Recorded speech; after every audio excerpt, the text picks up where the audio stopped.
United States of America and to the republic for which it stands, one nation, under God, liberty and justice for all. Thank you. May I have the reading of the sunshine law, please? Notice of this meeting was published in accordance with the Open Public Meetings Act. Okay, and there will be no new business after 10:30. Hopefully, we'll all be gone by then. May I have a roll call, please? Mayor Klaus? Here. Mr. McKay? Here. Mrs. Kelly? Absent. Mrs. Gilmore? Absent. Mr. Tricocci? Here. Mrs. Baggio? Here. Mrs. Tyndall? Here. Ms. Costco? Here. Mr. Novarita? Here. Mr. Bradley? Here. Mr. Murphy? Here. Mr. McLaughlin? Here. And Mr. Krollpfeifer? Here. Do we have a quorum? Yes, sir. Okay. If I can get my papers ready, we'll start with the first case. Counselor McAndrew? Yeah. Excuse me, Mr. McAndrew, before you start, I have a letter up there for you. I'll just give you mine. Case C on the agenda had requested a postponement. Which one is that? That's the Foster Town, Foster Town. Oh, Foster Farms. Town Farms, okay. Thank you.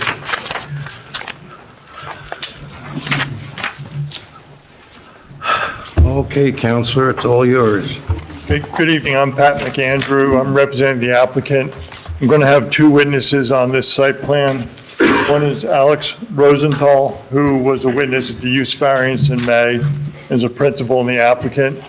The other is Bill Nicholson, who's our planner and engineer. Could both gentlemen be sworn in, please? No. I don't think he does, the other gentleman doesn't have to be sworn in. Continuation, or does he? Probably better both. Oh, really? Yeah, make it better outdoor than a You said window. over for testimony just tonight, there's a truth, full truth, and nothing but the truth. I did. And before we begin with testimony, just a couple loose ends. First, we do have fire marshal review and approval of the plan. And we were here in May for use variance, and there were 5 or 6 things that we agreed to at that time. And I just want to reinforce with the board that those conditions will still be carried forward, and we still agree with them. They're in Mr. Taylor's letter, page 5. One is that the house will be occupied by an employee or caretaker of the property. It's not going to be a third-party rental. Trading vehicles will not be brought to the site, but they'll go directly to the on-site auction facility because most of the sales and transactions are supposed to be internet-based. Number 2 is cars purchased by customers will be delivered directly from the auction to customers. Number 4 is only one dealer will be on site at a time, and that will be only by appointment. Number 5 is that the on-site inventory will be driven to the site and not be dropped off with large trucks or delivery vehicles. The cars will come over one at a time by themselves. And then previously there was a limit of 16 dealers being able to operate. The idea here was that we could license 16 with internet sales because they had a cubicle and they had 2 cars on site. And that was the minimum state requirement for DMV.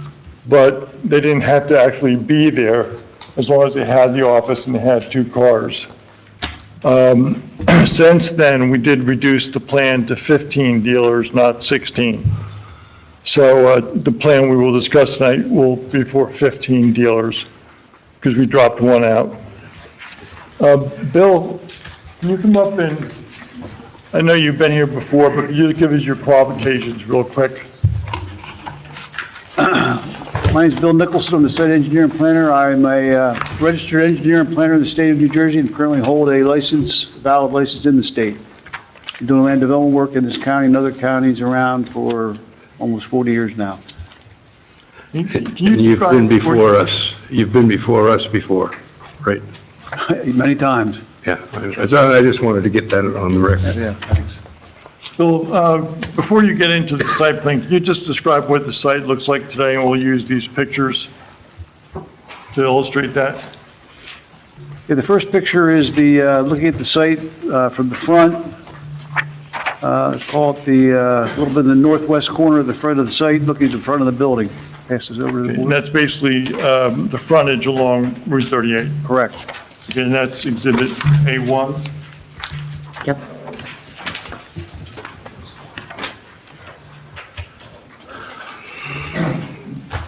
Then A2, if you could identify that, please. That's looking at the east side of the building from the driveway side of the site, which would be the east side of the site, looking at the east side of the building. Okay. Bill, I'm going to What did he say, two? present the site plan. So go to it. Pretty straightforward, actually. Shown on the left view here, the demolition plan, certain features have been removed. That was presented in detail of various concrete pads and certain areas of pavement that are unnecessary. We're showing them to be removed.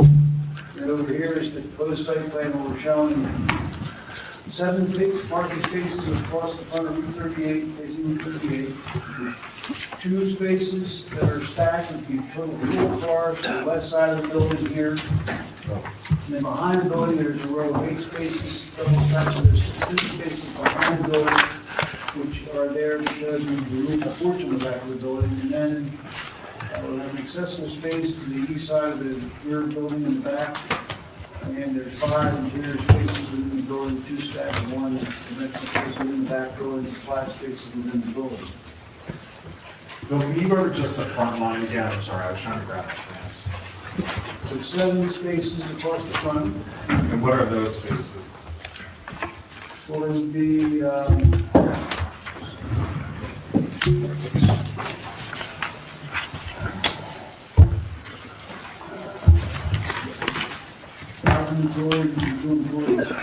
five indoors, one inventory, one visitor. The 5 are inventory. 5 inventory, one visitor, one employee. I forgot to mention, we also have 2 residential spaces for the residents of the building and the house in front on the east side of the building here, but they're labeled and all.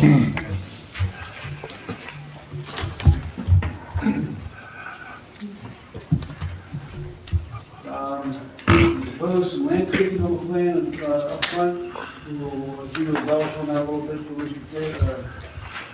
Taylor's comments in the letter. We're showing some lighting on the plan, which is basically the only mounting on the building, on the front and back. The lighting is located on the building. When ready.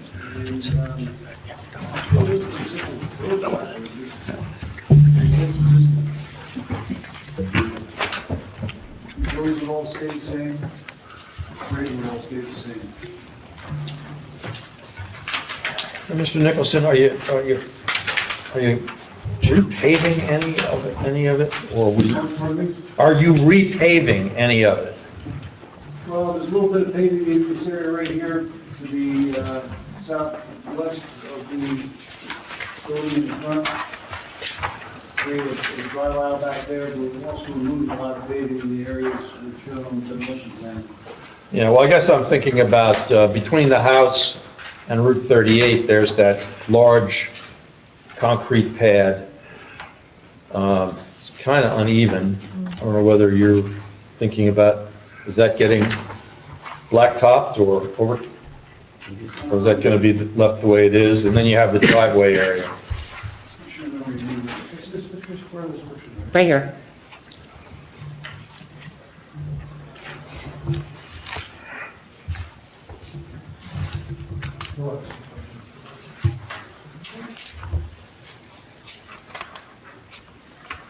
Again, I'm not sure you need the whole front of the site is all concrete. No, not really. I mean, it's concrete. The pad, maybe you haven't been out there in a while, but the pad goes to a point, and then there's about another 15 or 20 feet between the edge of the pad and the street. And that's sort of grass. It's crabgrass mostly right now.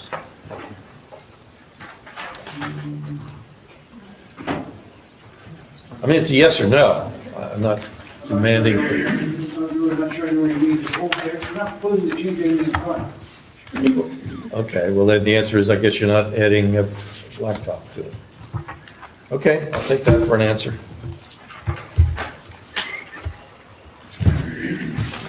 We weren't proposing blacktop in the front, but we were proposing to landscape the front, so that there would be some buffer out there. Yeah, It would well, look different from the road. yeah, I mean, Taylor recommended some landscaping. I haven't actually seen a landscape plan. Maybe you can point me to it if we have one. I'm not on the board, but I haven't seen the set this.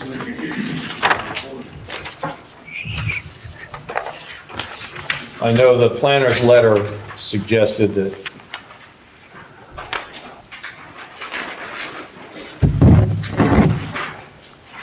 I mean, obviously, the idea is to clean up the street view to improve the Route 38 corridor appearance. What's proposed in the plan now is a couple of trees, a shade tree, an ornamental tree in front, located on both sides of the front, and evergreen bushes in between to create kind of hedgerow block the cars in the front here. This is very much extra some issues that change that will be looking to be satisfaction on that front. Yeah, I think Mr. Taylor suggested something a little more was more appropriate. Yeah, There's a landscape plan right there. he's looking at it. Yeah, I guess it's labeled the landscape. Oh, you A want, member has pointed out to me that there is something labeled the landscape plan It is what he's on looking page at. 2. I don't accept that labeling as accurate, because I don't think that's much of a landscape plan. But your agreement is, you'd agree to sit down with Taylor's office and come up with something that works. Yes. Mr. Taylor, we okay with that? That's up to the board. I mean, you're okay with that? If the board wants to defer that to me, yes, I'm happy to work that out. That's assumed in my question. Yes.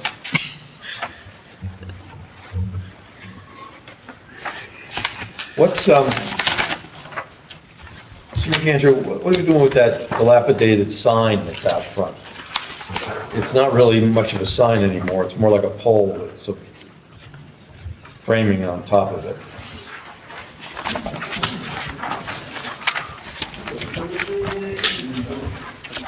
It's gonna be, I take out, this, it's metal post is gonna be there. It's gonna be, small signs, 15 companies over there, you know? It's gonna be like this. Okay, so the actual sign section Yes, is going to be Yes. redone in a yes. It's re- decent-looking, modern. Yeah, modern, yeah, it's Same like new. size? Same size, same everything, yes. Nothing changed, you know? Is there a sign plan? No. I'll make sure that it adheres to what's required. It won't increase the square footage of the existing sign? Won't be any bigger total, because from what I understand, you're using Yeah, it's gonna do the same thing. a different configuration of signs. Yeah, it's gonna be, I can answer that now. You haven't requested any sign relief. It's an existing non-conforming sign in a couple of respects. So the sign can be refaced in its exact shape and square footage. yes, Want to enlarge it, you have to come back and you need a variance. no, it's gonna be same. Although you could reduce it if you wanted to. The other question is, how bright's this sign going to be? I mean, is it internally lit or externally lit with spotlights or softer internally lit sign? Listen, of course, it's gonna be visible, you know? Well, visible's good and visible's sometimes bad. No, it's good, very good. No? You can see it in Philadelphia, that's bad. Not Philadelphia, only Hansport, you know? See these signs? And you're not looking into like LED or anything like that? No. So it's going to be a backlit sign like there, that presently is there. Internally It'll lit. be internally lit behind, inside, and it'll be the same panel. Yes, it's gonna be same panel, yes. Basically, you're just changing the panels on the sign. Yes, and repairing that's the it, lighting yes. that needs to be fixed. Yes, And the part that says Hainsport Motors won't be lit. That's not presently lit. The top part, Like two parts to this. there's two parts to the sign. The only part that's actually lit from the back would be the very top part. I can't read what it says, but there's another part down I below. think it's Hansport Motors. It's- Yes, that part wouldn't be lit. No, this part is out, you know. Oh, okay. So let me just make a statement, is that if he Yeah. decided that he. Yeah, it's gonna be not out wanna and use they the put, sign, small. And he decided Yeah. that he met today's Black. standards in regards Black. to setbacks, you can have up to, I know square footage and everything. He technically Just could gonna take replace these the down panel. Yes. and put up a new sign without having to come back to the board, as long as he meets the standards of the highway commercial signs. That's, Scott, if he takes that down. If he leaves it up existing, that's something different, but he has every right to take that sign down and put up a new one as long as he meets today's standards. No, I know. Yeah, I think the answer, as Mr. Taylor pointed out, a non-conforming sign like this, you can replace panel for panel.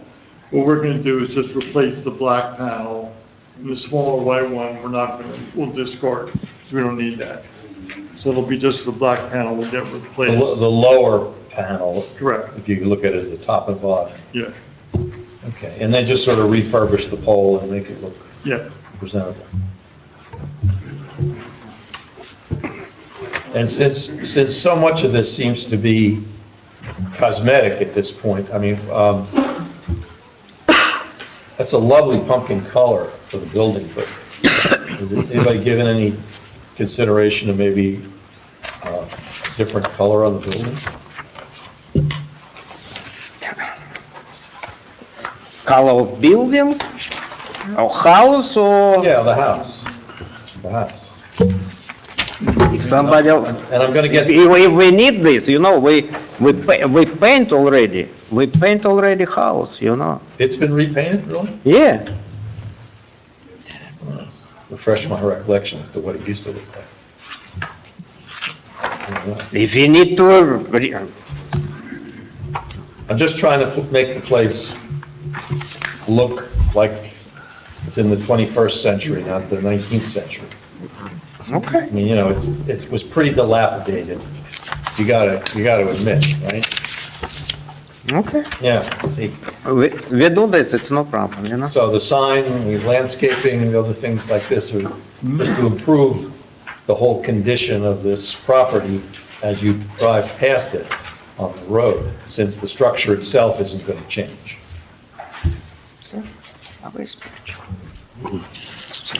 We're going to paint. Yeah, we paint, yeah. Whatever board want, you know. Is the pictures in the color in the pictures accurate Yeah, to today? yes. Maybe we want to pass them around again? What color would you say that is, Mr. McAndrew? Make your witness. The color too? Yes. Is it yellow? It's not yellow, it's a, Yellow. What color do you like it? Tell me. I'll bring my designer. I don't know.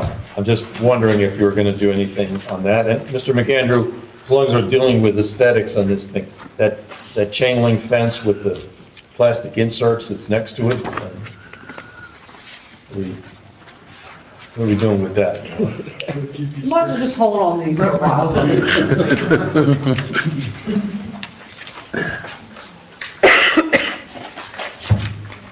For this fence. This is nice over here. Is that staying or Fence? yeah, fence? No, fence is stay, yeah. It's good condition. It's working, everything working. No, it's, on the plan, it's shown as removed. This one, Yes. It's removed. Okay. if we need, we remove this, you know. I have a question. I'm having a hard time following your math. The vehicles broken up in vehicle stores. We got, one paragraph says this, another paragraph says that, like K says 10 plus one space, 26 spaces, and then 2. So, how many cars are you gonna have over here? And with employees and, Okay, we for have, sale, there's no, I don't see a total number. total is 35. It doesn't hold, it doesn't, there's not enough parking spots here. Okay, 35 is the total, and some of the inventory is stacked. We have a mechanical device to stack. Where, So when you see a number and it says S, that's a stacked space, it's double. okay, so you have 26 spots. is what I- Right. But some of them are stacked, so we can store 30 inventory, 15 dealers, How many total are we talking? 35 total. 35. Now, who owns this property in the back? It's 5 acres, it's 5.4 acres. 5.04 acres. I'm not sure, we don't You own it. guys, No, so there's no cars that No. go back there. The township owns the property. Yeah. Does it? Yeah, I mean, it's really not accessible unless you go through the applicant's property, so. Well, there is actually an access drive. That's the sewer easement. Yeah, well, I didn't go back there. So we're talking, let me write this down. How many? okay, 30 inventory, they're basically not moving. 30. One customer, one employee, 2 for the house, 1 accessible, for a total of 35. 35? But some of them are stacked, that's why if you count them on the ground, it's different. Gotcha. Yeah. I'm trying to find this, I know there's two plans, I'm trying to find where it says that. Mr. McAndrew, to be honest with you, I'm struggling, I think maybe other members are struggling, because the plan we have is small, and 35. it's hard to read. And the 5 inventory spaces aren't actually labeled unless they're stacked.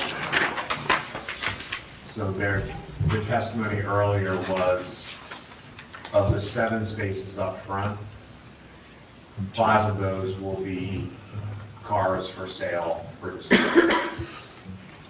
But there's actually, probably, sounds like going to be 14 cars.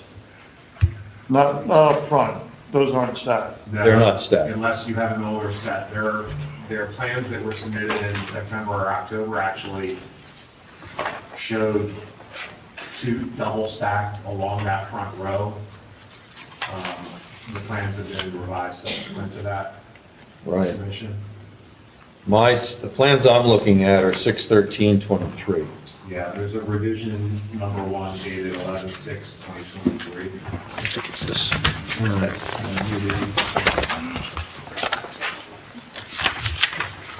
Yeah. I don't know, it looks pretty much the same to me. At least this one has the highway. No, this is 613, this is the same. Same, Oh, you got same as what I got.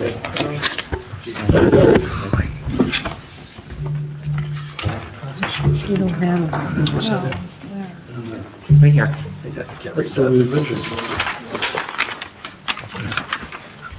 I have June. This might not be. Am I the only one that just is No, having Yeah, having trouble getting No, I don't have it either. getting a I don't grip have a on November. what this is? 613 here. Yeah, but come over here, Is the revision date. it's the revision. You got a magnifying glass? It's in the lower right-hand corner. To the left of, I see revision, but I. Says revision. Oh, there? Oh, you gotta be kidding me.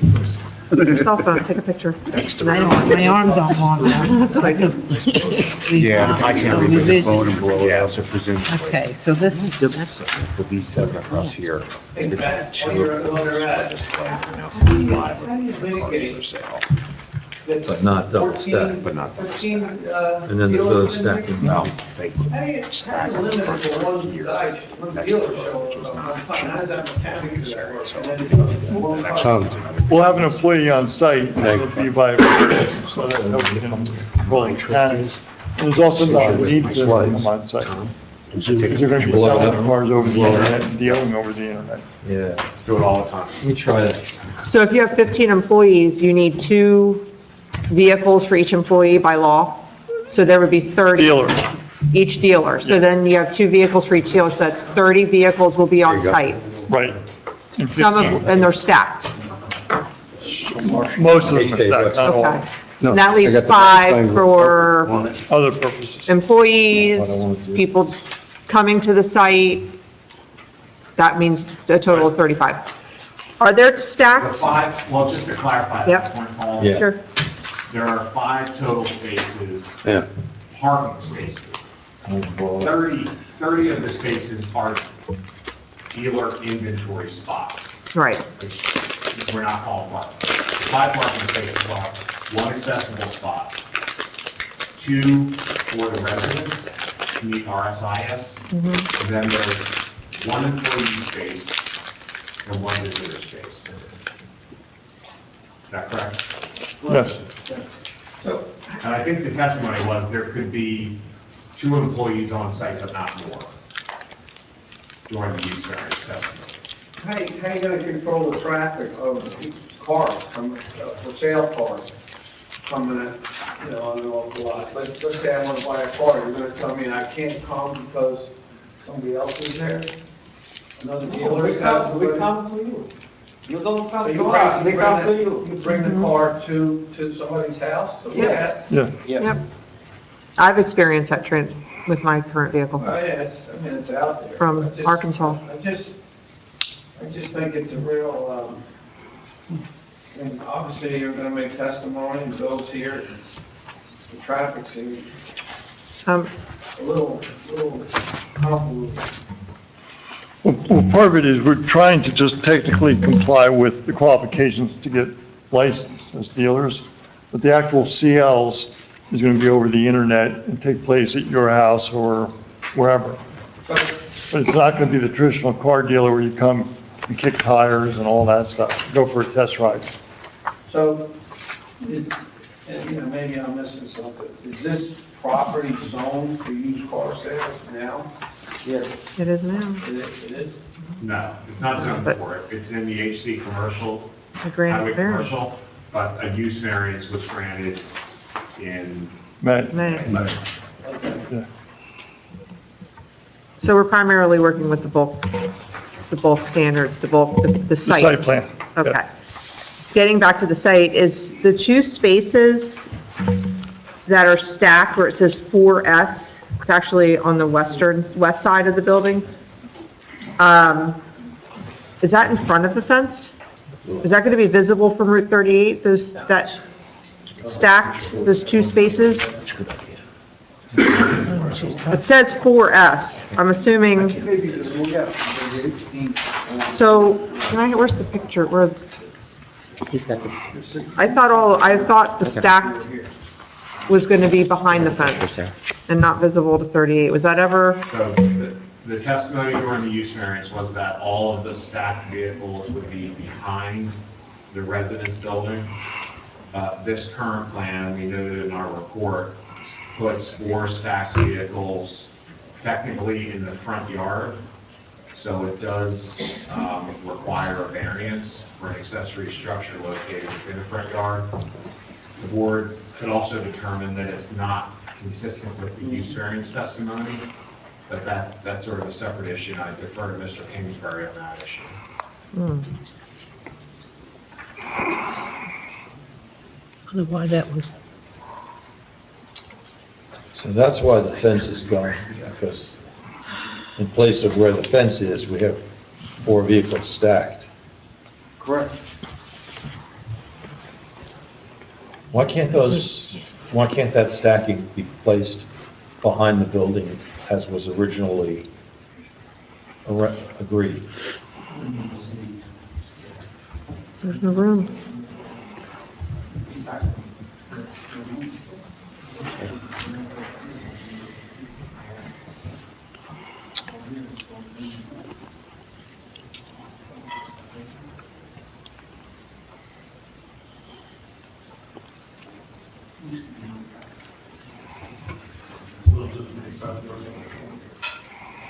Yeah, why would they move up front?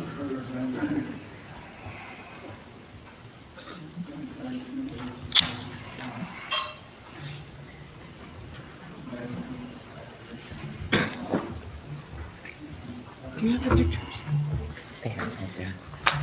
What we're talking about is pushing back those two spaces that are stacked. We need to start using So the that screen. They would be in front of the building, they would be on the side of the building. Well, I guess, I'm looking at, if I'm understanding this plan, there is a space there, you could just shove them back 8, 10, 15, 14 feet, whatever the heck it is. Is that what you're proposing? That's what we're looking at, yes. Yeah.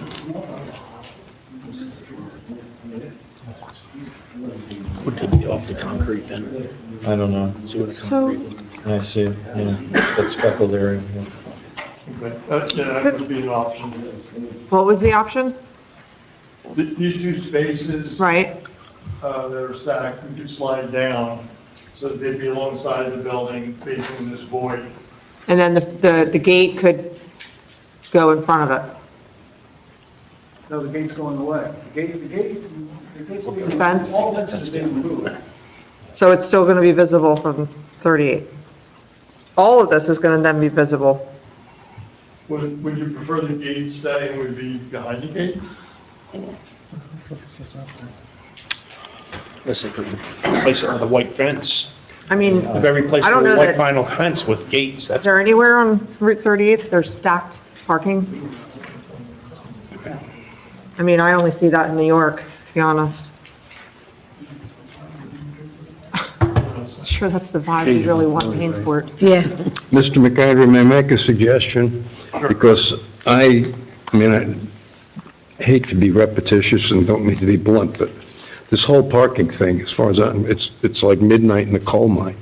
I mean, I'm looking at some things here, and when I add up all these items with S's, you're gonna have a total of 40 parking spaces? You were testifying 35, but I didn't even count the 7 that are right behind the building. Because there's one place that says 16S, then there's 2 2S's, plus this 4S one that you're thinking of moving. And I add all those up, you get 22, which is doubled.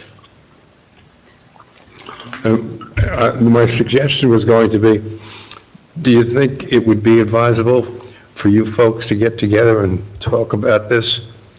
And we'll go on with the next order of business and then come back to yours tonight. I'm not saying next week, next month, we'll do it tonight. Is that, it's your call, whatever you want to do. If you want to keep going, we'll keep going. But I know I'm confused about it, and I'm sure I'm not the only one. Well, how about we do this, like, let Bill run through it one more time, and if it's still not clear, then we'll take a break and come back. Okay. The 7 parking spaces along the front of the property facing Route 38. Yes. 4 No. spaces. No. If we're gonna use parking spaces, let's use parking spaces. Let's differentiate from dealer inventory display spaces. Okay. There'll be 7 spaces across the front, 5 of which are inventory spaces, 1 of which will be for customers, 1 of which will be for visitors. Of the 7 along facing 38. There's 4 to the west of the building, stuck in front of and next to the building here, that are stacked. 2 and 2, stacked. So is that 2 physical spaces with 4 automobiles? Yes, Okay. 1 of them now. Then to the west of the building, excuse me, to the east of the building, the 2 residential spaces there for the residents of the building. You can stand for residential service, stand. The ones that are marked 1R, R, right, 1R. Are those residential? yeah, for the house. Sign of the building. And then behind the building, we have to remove the porch, there's 8 spaces stacked, 2 deep, 16 across the back. 8 spaces with 16 automobiles. Up and down again. That's dealer inventory, correct? Yeah. Those are dealer inventory? So that's how you get your, that's how you get your 30 cars? 2 cars per, I'm not finished yet. We're looking at 5 in the building in the back, inside the building. in the masonry building in the back? There's 5 in there, Yes, I see those right 4 here. stacked, 2 and 2 and 1, back to 5. Yeah. And then the accessible space to the east side of the rear building for accessible parking pertains to the front door of the rear building. So it- Okay. When Mr. McAndrew, I'm sorry, go ahead. Okay, gotcha. Well, the question is, can some of the parking for display vehicles, some of the stacked display parking, be put into the masonry building The in the dealer? back? I mean, it looks like a big building and it's only being partially used for the 4 or 5 cars. Oh. They already have garage door access. Is that why they were, I see. Fine. You told me you can't put any more in the building because there's, 25. pretty much the, 30. east side of the rear building is all cubicles for the dealers and common space, bathroom, whatever. Then the roof for the 5 over here for the, 5 spaces in the building. So the cubicles for the dealers are going to be in the back building, not in the house. Correct. Yes. The house is a residence. House remains purely residential. Yes. Correct. For the keeper of the place, the guy that maintains the place, Right. not a sublet. Employee. Mr. Chairman, I have a quick question about the house, being a father of 2. Who is going to be living in the house? Is that the owner of the property, or just concerned about kids coming home from school in a school bus and kids do what they do, they want to No, play? only who is gonna be work? One person, who is gonna be work to take care everything, you know? Yeah, if there was any restriction in place for who's going to get to live in that house. You certainly wouldn't want a family of 4. No, one person. Okay. One person. Thank you. You're welcome. I'm still struggling with parking spaces versus automobiles. How many inventory automobiles are going to be on this property? At most 30. That's it. 2 per Your sale. your diagram says 30 spaces for inventory. Yes. Some of them are going to be stacked, aren't they? Correct. So it's going to be more than 30 cars. No. No. 26 spaces. I'm missing Count the something. spaces on the ground. There's, I think, 26. Oh, so there's physically 26. And when they're double stacked, Okay. it gets up to, 30. Hey, Bill, can you help me out with something? Because I got these both in the mail. For the life of me, it looks like 2 different applications. I mean, it's both the same address. What is this? That's 2. That's part of you? Okay, well, I'm confused. This is the right plan. Frickin' frack. I have a concern about the, I understand it too. I have a concern about the stacked cars to the side of the house. And we have that, I'm gonna call it an ugly fence. Is there a way they can be moved back and hidden with a new white vinyl fence? So it looks nicer and it's not as visible from the road? This one car's going to stick out over the top of the fence. Well, that's true too. Right. The upper Yes, it's car, not. They make 8-foot fences, don't they? I'm sure it's more than 8 feet. That car would be up in the air at least 6 or 7 feet. I don't know. I don't know what you think of that. Yes, that could be. Those, when those 2 cars are in that stack, the top of the stack is 10, 15 feet high, correct? Usually, when a car's stacked, you have to duck to get under it. I don't know. 6 and 6, that's 12 feet. 5 and 5 is 10 feet. That's 8 feet. Test.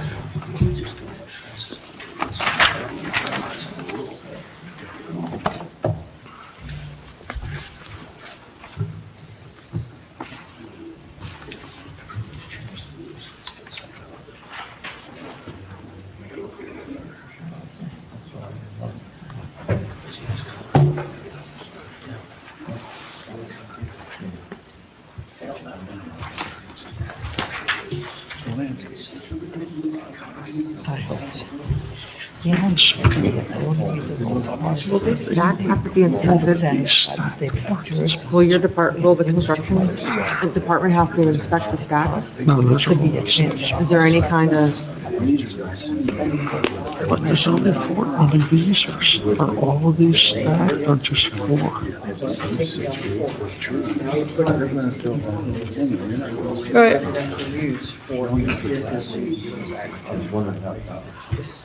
oh, in the back there? 2, 3, 4, 5, 6, 7. Yeah. I think that's 8. It says 26 at the end, right? That spot right there, isn't that Have you gotten 26? that inspected, a hydraulic work for vehicles? Cool. I guess like dealership, car dealership, And the double stack down there. standard car dealership.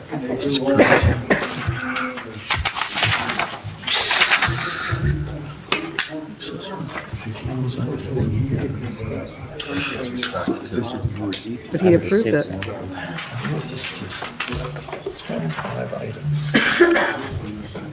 They could end up showing it all on the front here. This is crazy.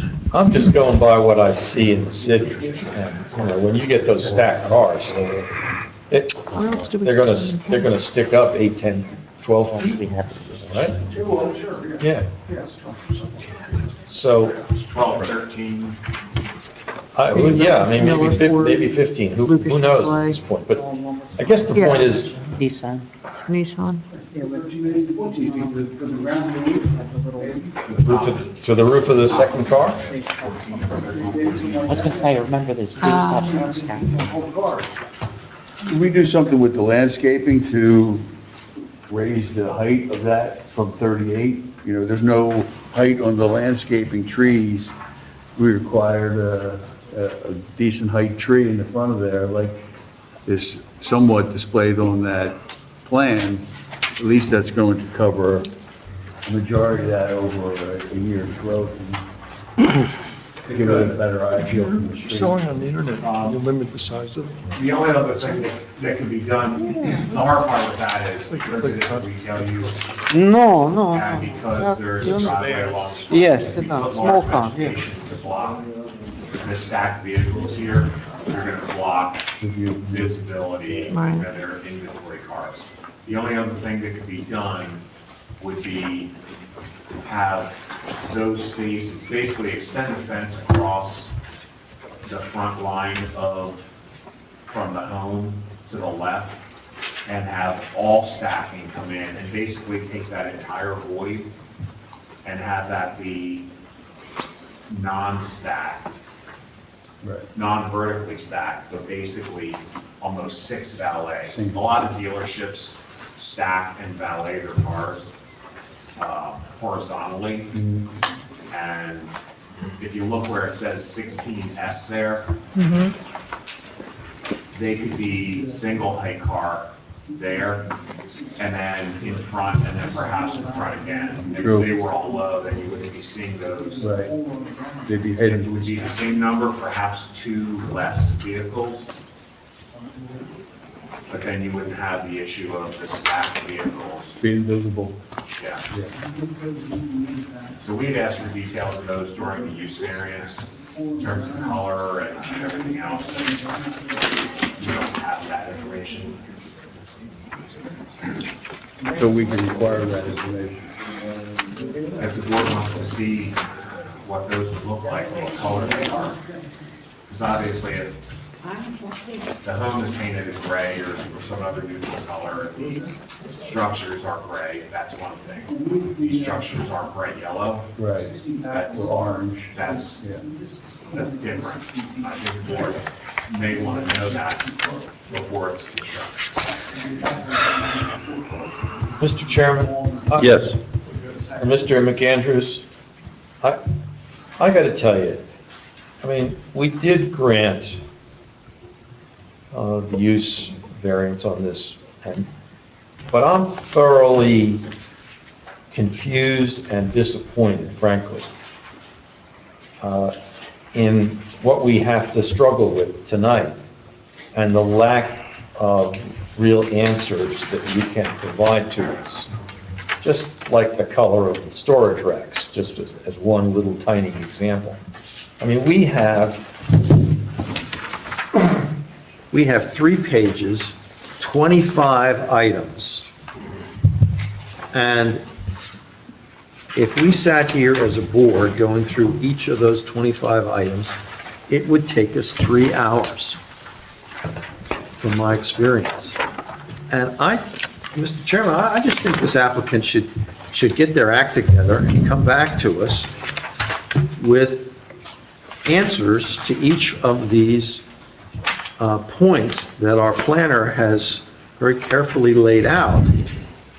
And instead, we're sort of flailing around a little bit, more than a little bit, in the dark on some of this stuff, trying to figure out how to improve the appearance of this site and yet still make it work for the business. And you really put us in a corner on this because we're lacking answers. What can you do, Mr. McAndrew, to help us? Well, we did change the plan once to eliminate some of the stacking that's up front. And what we're talking about now is a second change where we have more, what Scott was describing as basically inventory behind each other on the ground rather than stacked. And that reconfigures the parking plan quite a bit.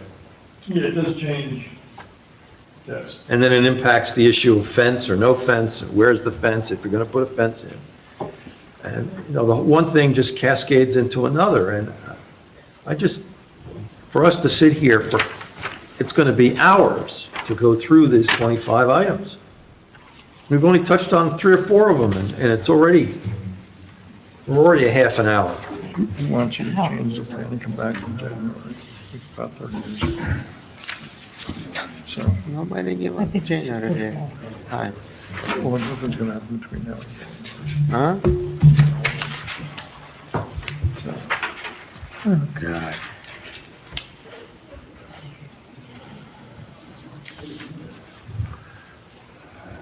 we think we should continue it and come back in January. I think that's a good idea. I mean, I got the idea. And Mr. McAndrew, I would also recommend that you give us some documentation that's actually readable. Well, I think if we can get more on the ground, that eliminates some of the stacking issues. And to me, it seems like landscaping and fencing and aesthetics are the concern. So we should work on that. yeah, I mean, take away this. That place has been an eyesore for 25 years, maybe more. Now, he comes along with a plan, and it's great to have new business in town, and we love that. But please, try to meet us halfway to make that place look presentable. Like the other businesses around it, which we have asked to do the same thing, and they've done that. And all we're asking this applicant to do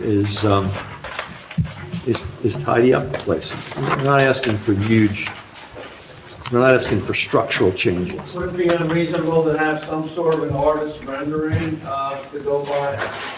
I think that's What the cars are gonna look like on 38, what the that's stacking device looks like. That's an excellent suggestion. Yeah, I think what we're thinking is get the cars stacked behind the building, so we're not dealing with them on 38. And get them behind the fence if possible. But let us work on it. All right. And then, the members request that next time, can you get us like maybe blueprint-sized copies so those of us who are using cheaters to see this can actually see it. We can do that. I have one more question. The parking spaces in the front, are you going to line the spaces on these the existing concrete slabs? Yes. So you're gonna keep these concrete squares, slabs, and just line it out on here?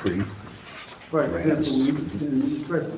When you say clean up the weeds, what does that entail? Weeds growing between the cracks, you know the picture? There are right now, yes. You get that cleaned up.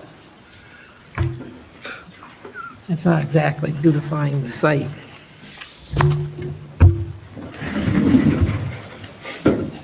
It's just an interesting site. Yep, that's exactly what it was. That's exactly how it happens. But you're gonna repave the rear.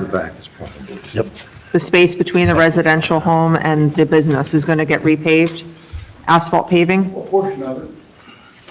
And there's no desire to repave the entire site? Well, let us weigh that Okay. rather than decide that on our feet. And what- You know, we've heard the different comments.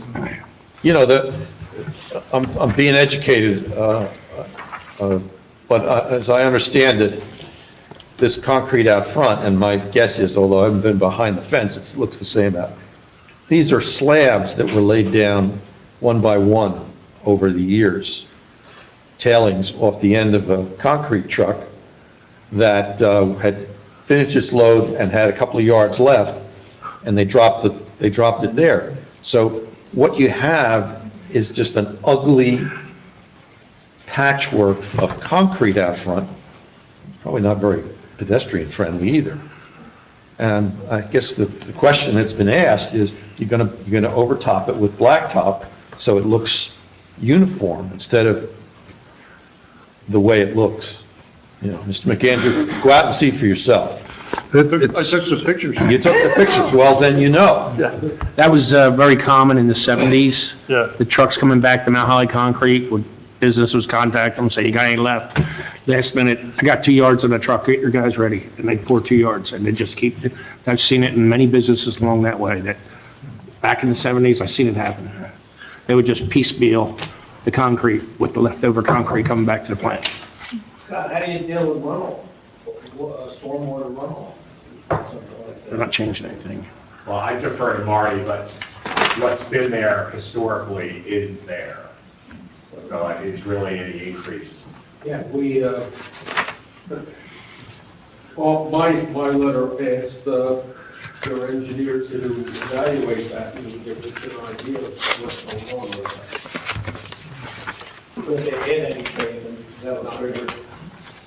That's right. But it exists. It'd be nice. It's already there. We're not talking about adding any more lot space. No. Okay. Yeah, as they currently propose it, the zone permits 65%, the existing site is at 79.5% impervious.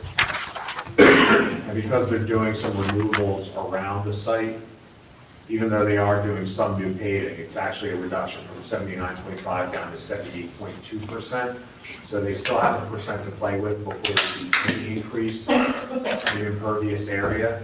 And then if they do go over, then they have to deal with Marty.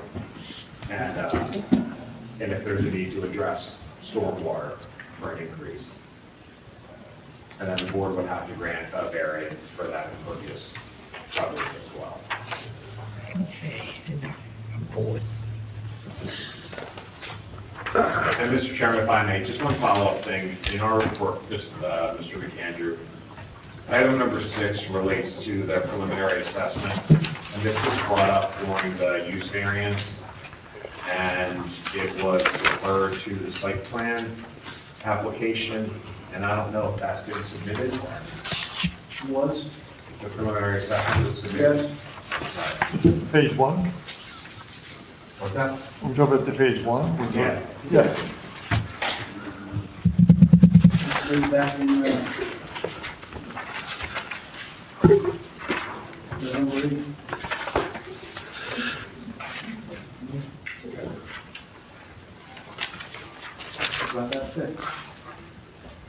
All right, well, it should be easy to find then.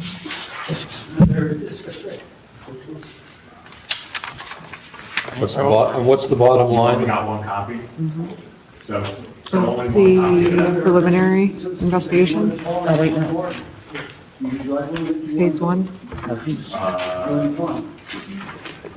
Do you have a PDF you can send me? Yeah, PDF would be fine. Alrighty. What's the bottom line on that report? This is only copy that was given. Oh, I need one as the clerk, too. Okay.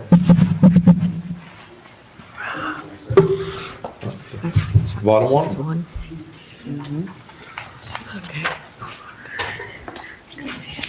So, Mr. McAndrew, you're gonna regroup? Yeah, we're gonna sharpen our pencils, come back in January, I hope. Yeah, I mean, a couple of elevation sketches, as one member suggested, I think would go a long way to help people understand and figure, rethink the parking and the fencing issues as they may relate to the parking. As one drives the other, it seems to me. I think if we can stay on the ground with stacking and parking instead of double stack and fencing, landscaping, get things out of sight from the road, that makes things better. Yeah, I think paving should be also thought about, too. What I'm understanding, everything's on the ground. Most of the car maneuverability is all gonna be valet and Yeah, no private, the private person's gonna come and park in his own one little spot there, and that's where he comes in. correct. What is the anticipated turnover of cars, or sales? You expect to sell 30 cars a day? Here we go again. Those How cars many- out there for sale. Just the point I'm trying to get to is, do you actually need all the spaces that you're showing us? Is there going to be enough I need turnover that you would spaces. have to have that day in, day out? But we have much more cars, but all cars gonna be online, I not understand. displayed, I understand, but the question I'm trying to ask, probably not very well, is how many items do you expect to be coming into your property and off your property every day? Zero. I mean, sales. Sales is gonna be, listen, not from property, it's gonna be online, I understand, but how many each How day? many? Yeah, A day? a day. Maybe 10, 15. So- But car is stay there. Car, we not sell car from this spot, I understand. I Yeah, understand. You'll sell some. You'll sell some. yeah, it's car stay over there, that's it, But you're saying none of those cars will be sold? No, So they're for this car, no.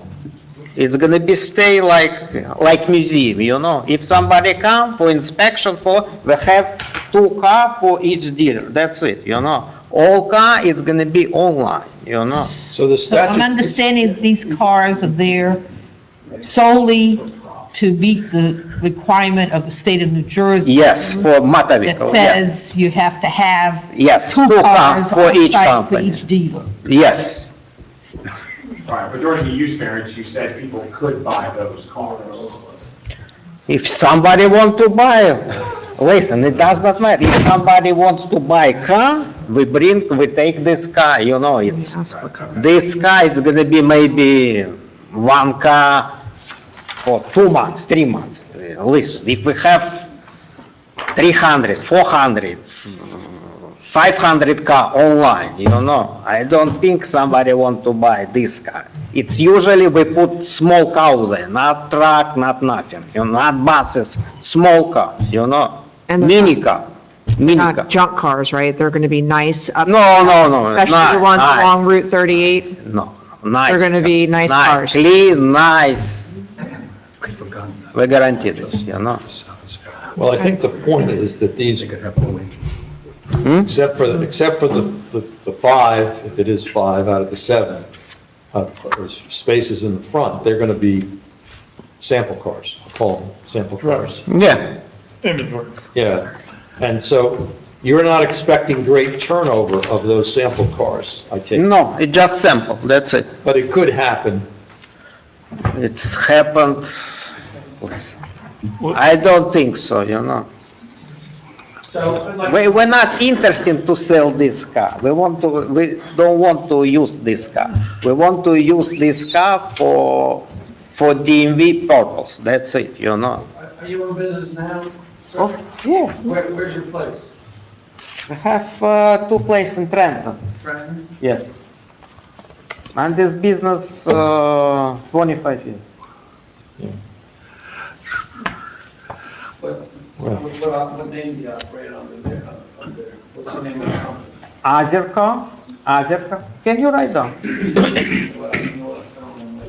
I give you mine. Just to get an idea of what you're doing.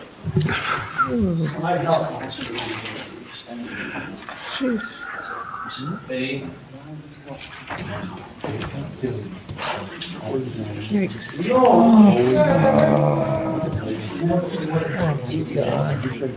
No, nothing to see. No, I just want to try by. I'm up there all the time. What's the name of it? Hold on. Oh, my God. Mr. McAndrew, I have a question for you regarding this Exhibit A2. Do you know what date he purchased the property? I don't know when you purchased it, I know when the picture was taken. It was what? I know when the picture was taken. Sometimes. Yeah, well, that's on the back, Yeah, July of 20, 22. But did he buy it subsequent? I think he owned it then. Okay. I'll have to ask. But, What, did you buy this in 2022? Yeah. It's already, yeah. In November, it's already 2 years. November 22? 21. 21? Yeah, it's 2 years. And this is how it looks now, and you said the whole house was repainted, right? Oh, here. No, we do all renovation inside house, you know. We're not doing outside, you know. Outside we're gonna do in spring, you know, not right now. Outside is gonna be what? We're gonna be doing in spring. Oh, yeah, Yeah. So you didn't repaint it yet? No, not yet. okay, I thought your testimony was that it was... No, we don't And then, no. and then this, your Exhibit A2, you can also see what Mr. McKay was talking about with regards to the paving, the concrete, the blacktop, you know, how crooked it is over here. It's, I would describe it as uneven Yeah, and a hazard for pedestrians because of the unevenness of it, which also can be observed from the street when you drive by at 50 miles an hour. I mean, it's not hard to see. so you're proposing that you would like to continue this to the January meeting? Correct, yes. Okay. So, anybody have any on the board or professionals have a question on that or an objection to it? I know, I'm getting that one. Yeah, so what is the date and what is if there's going to be a resubmission? January 3rd is the next meeting. That's our reorg, begins at 6:30, and the meeting will immediately follow. Well, I got a concern. If you haven't repainted the outside yet, do you intend to? And if so, and I'm not saying I favor a particular color, but I think they need to go to February. I would prefer that you repaint it Neutral? something nicer. How about that? You don't like No problem, we do this. Hey, if it was 1970, I'd be okay with that. I like the neutral colors Yeah. that Scott's been planting. A neutral earthy color, that's fine, Would be too. nice. More aesthetic, grays. So are you going to be Greens. able to resubmit in the next 10 days. 10 days? No. No way. You should look at February. Well, that's why I asked, because January 3rd is It's close. But you got Christmas week, so. We're trying to be as helpful with this rather than just continuing and wasting more time and Time money. of year is difficult, no doubt about it. So we should go for February then, I think, right? Is it, Mr. McAndrew? Because Mr. Nicholson said he's not going to be able to submit this in, Yeah, I think if you allow time to resubmit and review, we're probably looking at February. okay.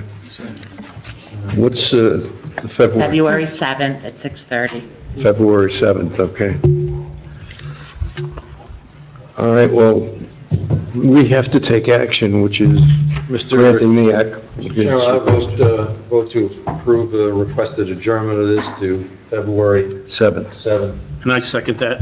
Okay, any questions on the motion? Hearing none, may I have a roll call, please? Mr. McKay? Yes. Mayor Klaus? Yes. Mr. Chakotay? Yes. Mrs. Baggio? Yes. Mrs. Tyndall? Yes. Ms. Costa? Yes. Mr. Bradley? Yes. Mr. Murphy? Yes. Mr. Goldplater? Yes. Thank you. Yes. Okay. Can you pass the photo? Yeah. Oh, wait.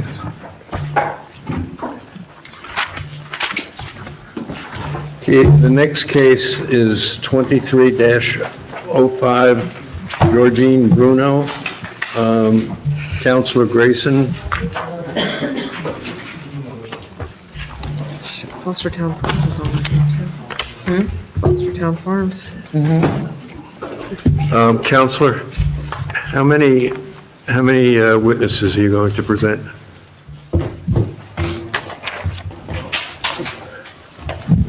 Why don't you just have them stand up, and we'll swear them all in at the beginning, and then it won't be necessary to take more time.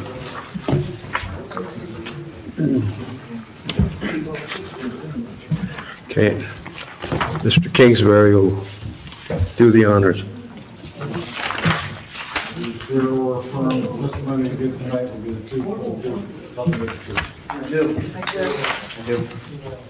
Okay, thank you. Can we have everybody state their names, please? Georgianne Bruno, Jason Del Palazzo. Kelly Del Palazzo, Melissa Shepherd. Is Mr. Grayson here? No, Mitch is not here. He's not coming. Jason handling everything. My son.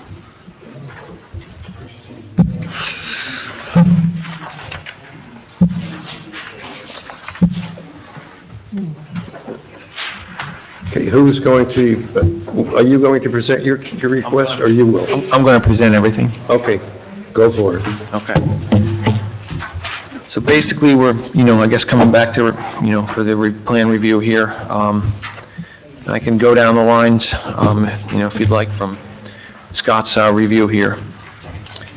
Basically, what we did was last hearing, we basically added the goat enclosure and the hoop house as you guys requested on the plan. The hoop house was only moved over 6 feet to accommodate for the parking spaces.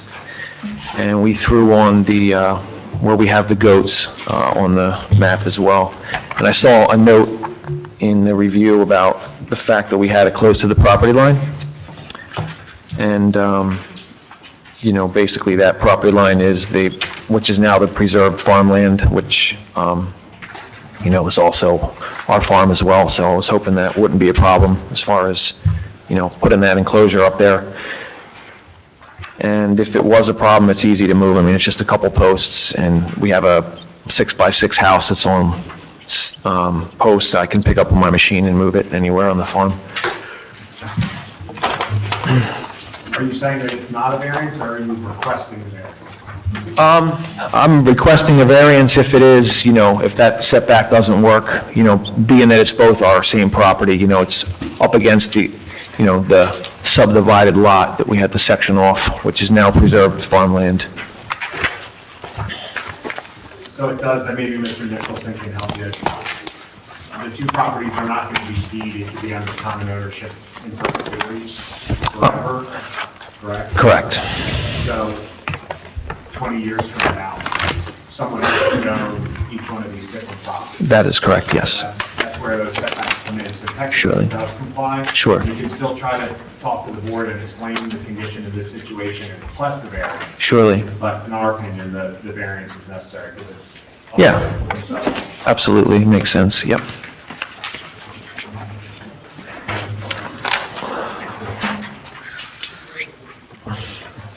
So, basically, it says on B1, we have the trash can enclosure, front yard, which is not permitted in the front yard, which we have shown on that on the plan.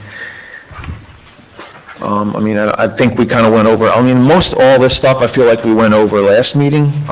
If speaking with my attorney and speaking with Bill, we were a little confused why a lot of this stuff was on here, as far as, especially down the C comments, like number of campers, visitors, students, employees, all that stuff we kind of went over last time, but we'd be glad to go over it again.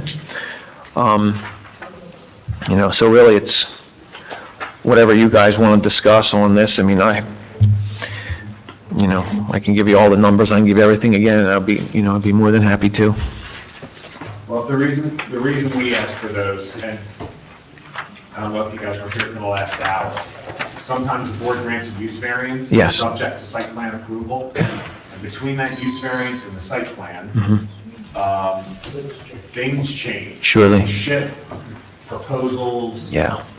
Get modified, so part of the board's job is to make sure that the site plan, the required site plan approval is consistent, and if there are any changes, whatever changes there are, ask the board, fold them into part of that testimony, so we can all make sure everybody's on the same page, and that it is generally consistent or something that's acceptable. Understood, thank you. Well, we have the Taylor letter, you have the Taylor letter. Correct. Too. Yes. Trying to find a way to get through it efficiently. So what I would say is, let's go one by one, Yes, sir. all right? Yep. And we'll just, Yeah, go ahead. Okay. Okay. Mr. Taylor, if we go through this, A, site surrounding area and proposal, this is all in your December 4th, 2023 letter. I think we can skip over that. Yeah, A is informational. Right, and B is, well, we ought to talk about it. We ought to start with B then, Yeah. on page 2. And B, just to follow up, Jason. Sure. Much like the application here before, the crux of the prior hearing was talking about the site suitability for the grant of the use variance.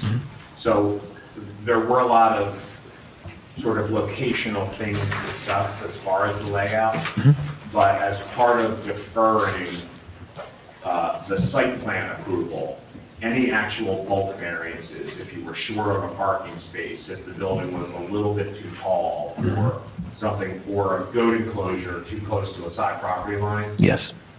we have to go through and grant those variances very specifically as part of the site plan application and approval process. Understood. All right, so, Mr. Taylor, help me as we go through this if we don't need to cover this. But B1, 2, subpart 2 is... Boy, sorry about that, there's a little formatting not there under B. Yeah, I see that. But, Apologies. 2 under B is the trash enclosure front yard. So we have that located, and Mr. Taylor's, that looks to be an acceptable location. Yeah, I don't have, I don't think there's a great alternative. The one concern that I have, I don't know if Marty may address it as well. It's not going to be the easiest spot for a trash truck to get into, given the site configuration. They're actually going to have to nose in there and then back all the way out. So that's Well, the way we're gonna do it, I actually have a DEP permit, and I was planning on doing the trash myself. I go to the landfill all the time, so I have the, the state license and all that, so I planned on, You keep it, it's just a fenced box, and you put smaller containers in there? that's correct. Yeah, and then I'll just go, monthly or bi-weekly, whenever it gets full, I'll go to the dump, Because there's really barely any trash generated, I mean, there's really nothing, it's, they You don't, also could do that when the school's not in session, probably, right? absolutely. Yeah, I mean, it would be done when the school's not in session, for sure. Right. Be like a weekend thing for me. Mr. Taylor, does that meet with your? yeah, I think the board, understanding that the use variance and the site plan approval will run with the land, and Mr. Del Palazzo may not be part of this, they can sell to somebody else. Yeah. But I think, it should probably be conditioned that, all trash will be handled by a private carter or by a representative of the applicant, if so licensed, for disposal by DEP, something so it can be either, so if the Goddard School comes and buys you guys out and you retire to Fiji. Yeah. Or located someplace else where you don't have to get into all of that contingent wording. Is that the only place for the trash enclosure, or is it fairly easily moved someplace else? It's pretty much like, I thought it was just a decent space, because you kind of pull in there, you could nose into it, and, but, I mean, he is right, you would have to back out, but, I mean, I didn't think it seemed like a problem, personally, but. You have to back in, you have to back all the way in, make the turn, and then drive out. There is, I thought you could back up and K-turn out of there, around the hoop house, personally, but. Why not put the garbage enclosure over by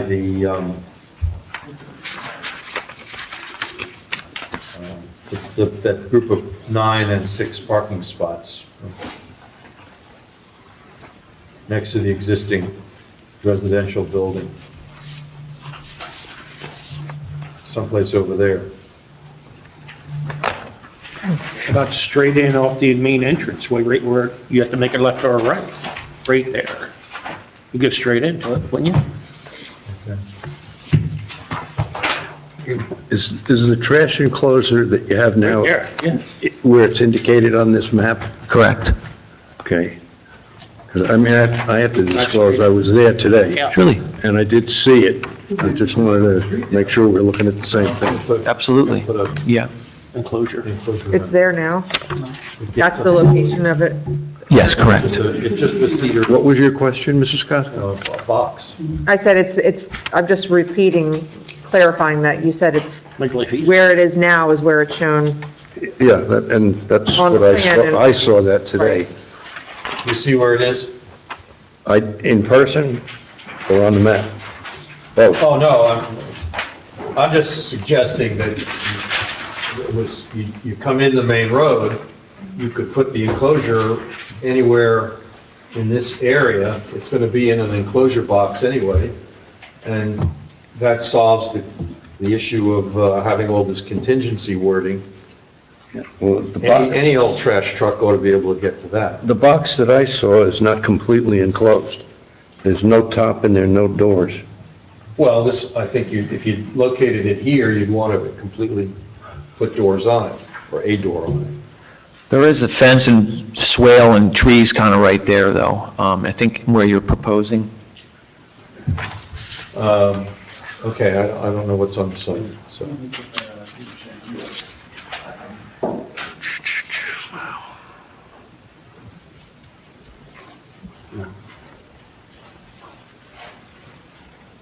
I mean, I think it works, as it sits, but I think if you were to move it, because obviously you guys aren't at the site looking at it now, I mean, I could potentially see it over in this corner here. Yeah, that's, Maybe the truck could pull in that way and, could come out a different way. I mean, if you did, not like that location, but, I mean, I think wherever the truck's gonna be in there, I mean, it's gonna have to do some type of K-turn, be it, where it sits or over there. I mean, I think, So you're proposing to put it in front of those parking spaces? I mean, I think for us, it would work where, where it is, but it's really up to you guys, whatever, you guys would like to do. I mean, I drive big trucks for a living, so it's, I don't think there's an ideal spot for it anywhere, I mean, really, but I think anything works. Talk about these trees that are in there too, on the street. See this rectangle here, show the plan? Evergreen buffer, there's a mature, evergreen buffer white pines in there. Totally blocking where that dumpster would be. Yeah, that's, It was less about that, Bill. It was about, it's a 210-foot backup maneuver for a trash truck to pull in there. And then they have to back all the way out to the 16 parking spaces. Nothing back there. Not with that geometry. Well, I mean, that's an option too. I'm just saying, as it's configured now, you'd actually have to back down the parking, back down the drive, and back into the 15 parking spaces to pull out. It's probably a 200 foot. That's kind of what I was saying, there is, like, he has his driveway here, there is gravel here, so realistically, this truck would pull in and back right here. I mean, if I was gonna drive a trash truck in, that's what I would do.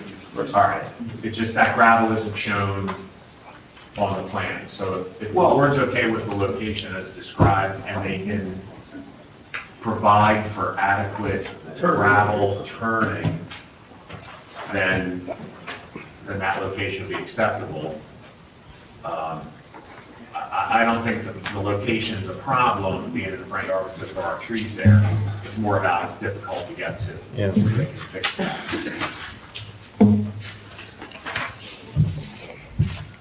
You see, we're talking about just doing the turning radius around that curve.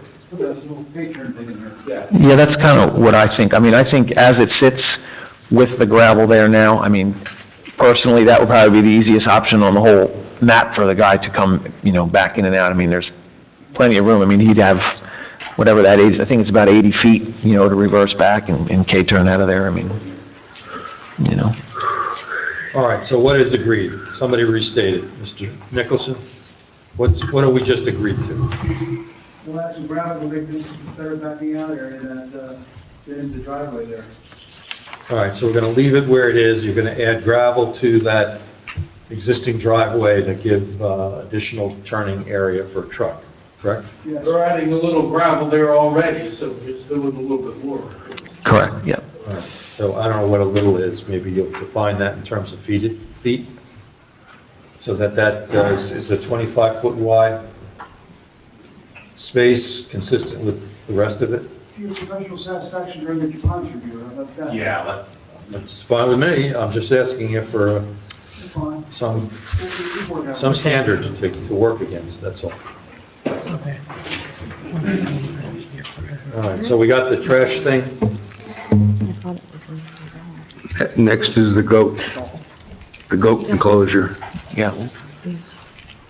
Goat enclosure, you got it 1 foot from, we talked about this before.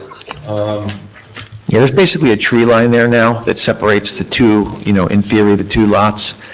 We just have it backed up to the trees, the way it sits right now. I mean, there's really maybe 10 posts and a 6x6 little house in there on stilts. so there is a house associated with that? Yeah, it's just like it's above ground. It's like, it's not even, it's 6 4x4 posts, you know, in a 6x6, you know, enclosure. And basically, like I said, I can pick it up and move it anywhere I want with a tractor, you know, it's pretty easy to move. It's like a little doghouse. Goats get in and out of the rain. That's correct. Smart goats. Yeah. You want, I mean, you want it in that spot, then there's a variance needed, so I guess you have to make a choice. I mean, we just, you know, want to get this over with, so whatever makes most sense to you guys, we'll be happy to do. I mean, I could probably move the whole thing in an hour. I mean, it's not, it works where it sits, but if need be, I mean, it's pull these posts out of the ground and just put it somewhere else. It's just a little, it's not very big. We'll request the variance, and then if we say no, then you can move. Okay, well, And if we say okay. yes, then you can leave. All right, well, I Yes. do request the variance, please. Thank you. Appreciate it. And the variance request is to move it how far away from the property line? 1 feet. No. Pardon? To keep it. 20 feet? No, the variance would be to leave it where it is. Yeah, leave it where it is, Oh, which is basically 1 foot from the, Versus moving it to be compliant 100 feet. I'm not quite sure where that would put it on this. well, on the diagram that we're looking at, the L shape is 50 feet from the property line. It goes out, Okay. right? You push it all the way down, double that distance all the way down to here somewhere. So you're asking for the variance. yes, sir. Next item on this list, impervious surface coverage, what did you have in mind there, Mr.? I wanted to make sure that when we were looking at the numbers, and I think there's probably two different definitions. Under our code, under the stormwater code, chapter 161, the gravel counts as impervious, but not under the zoning code. So I just wanted to make sure that you calculated all of your new paved parking and all of the buildings in that. On the zoning chart over here? Was it 3%? Yes, we did. All right, so that was just the buildings and the new asphalt pavement.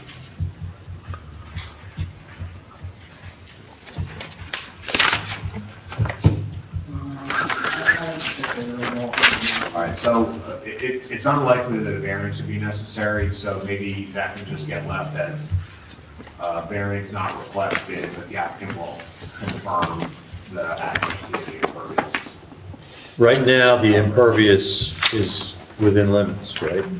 That shows. As shown, it's within limits. The allowable coverage is 20%. For a lot of them, the city needs to be counted, everything that's here is not 20%. Right. I can see that, so we'll be okay with that. Just quantify the coverage to their satisfaction. Okay, so agreed, no variance needed at this point. All right, general comments, next section. Let's run through those as efficiently as we can, sir. Number of campers, visitors, school students, number of employees, you can see the list, just go through it. Okay. All right, Want it on paper instead of? I got it right here, that's fine. Got a number of campers, so last meeting, we had set a number of 75 max, but the way that it works is there's not really gonna be ever 75 kids there at once. They come in, you know, different days, different groups, different hours, but, You have an average? I would say maybe 30 kids there at a time, you know. And visitors? Well, there's really, the visitors is just a drop off, you know. The parents come in and just basically drop them and leave. And then, number of employees / counselors, the next one? It's a total of 15. And again, daily average? What do you think the average is? Yeah, 10. So an average of 30 campers a day and an average of 10 employees. Yes, sir, correct. Hours of operation, 9 to 4, days of the week, Monday to Friday, no weekends. And it's, you know, follows a regular school. It's September to June. Methods for drop-off, pickup, that's vehicular, I assume? Correct, vehicular, parental drop-off, no buses. Okay. Trash and recycling, we already dealt with. Well, just to get back, sorry, Mr. Vice Chair.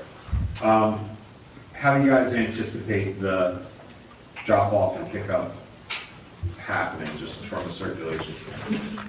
They can basically pull in, there's an opening in the fence that we have there. There's like a small 3-foot fence. And basically, they can either pull into the parking lot, and just get out and walk the kid over and then leave. That's pretty much mostly what it would be, where somebody could just, pull up to the fence and the kid can get out and kind of walk right into that area. Where, I'm not sure where you're saying for the fence. So they pull in the main drive. Yeah, we just put a little 3-foot fence right here, just to separate the driveway from the, picket fence. And that's already in place. Correct. I mean, I'm kind of asking a question, but I'm also answering Yes, a sir. question because I saw it there So that today. Oh, here. Mm-hmm. No. All right, that's just not on the plans. We'll add it. Okay, so there's a picket fence. Or they can park in the parking lot. That's correct. And then what happens? They could just park in the parking lot and walk over, just bring the kid to the counselor, and then Okay. they would go. And then the counselors will be where? They basically would be, standing in that area right there, right? Okay. Okay.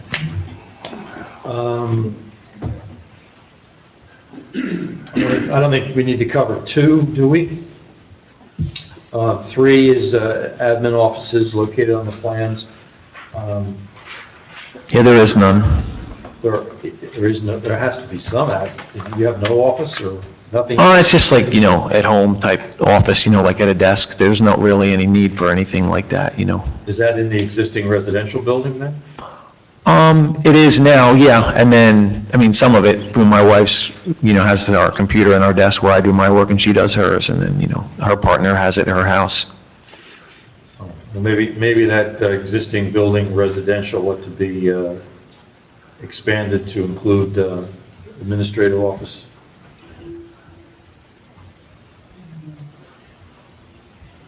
Yeah, no, No, what does that mean? The existing building here, residential? Yeah. It's strictly residential. I think we say it's gonna be your house, when you build your new house, in the back is where you're gonna be. Yeah, exactly, that's gonna be my mom's place. So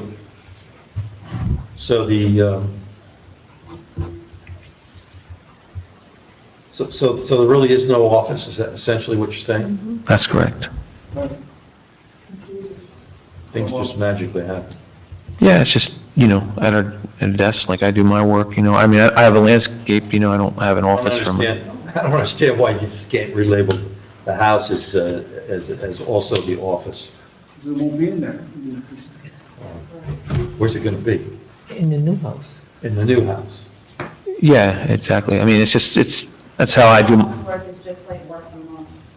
All right. Beating a dead horse.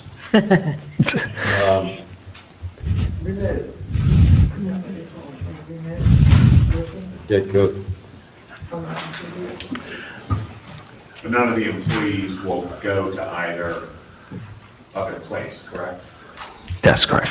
None of the employees will live on site. Correct. Where's restroom facilities for the campers? Is 30-some kids? Yeah, there's a proposed restroom facility, awaiting, right there, approval. Yeah, you have that on tonight as well. All right, let's continue. Let's grind through this list, please, so we can move on. I think we've covered 4. Is that correct, Mr. Taylor? No. No. That was on the last application. Okay. I did at some point this afternoon get an email from the applicant's attorney with a 464-page preliminary assessment. Obviously, I did not have an opportunity to review in advance of the meeting. I believe only one copy of that was submitted Yeah. to the town. Yeah, I did send that back in June. I don't know why, to the township. No. Was there a- I think I have it. Was there an executive summary on it that was shorter than 400 pages? Honestly, I saw it, I opened it, I saw the length, and I was, Closed it right back. There is.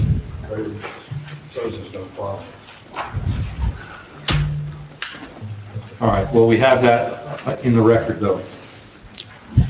I have it as the clerk. You have it? Mhm. Okay. And apparently it says there's no problem, so force covered. 5, goat enclosure should be detailed. I think it is detailed, isn't it? Or is it? Is it not? I didn't see a detail of the structure or the height of the structure. Oh, yeah, you're talking not the fenced area, but the shed for the goats. Yeah, not just the location, but like the size, the height of the fence. Kathy knows where I'm going with this. If these two properties, while these two properties are in a similar familiar ownership, it's not a problem. But in all likelihood, 5 or 10 or 30 years from now, they will not, they may very well not be. Having goats on property lines, that's the reason we have setbacks, because these two owners in the future may not get along. So it's not a problem, it likely won't be a problem now, and it wouldn't be a problem until it is. So that would be the reason we raised it, the ordinance does require that setback. Yeah, well, he's asked for a variance on it. Right. But we still need, Mr. Nicholson, we still need the goat structure located. One, And a maximum height or a photo or something. Goats next to you.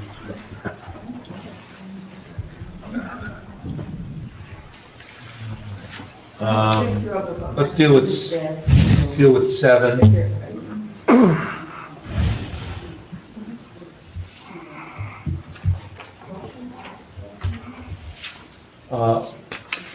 Off-street parking loading requirements, let's break that up into 2, off-street parking. So you're gonna have, you've got spots for 14, 23, maybe 28 cars? Correct. Something like that. Yeah. And you already testified about the number of employees, that's not nearly 28 on average, more like 10. Correct. So what are the other spots to be used for? The other spots are basically just, if somebody does want to pull in when they drop their kid off, basically they would, do that. Just park and get out and walk them over and then leave.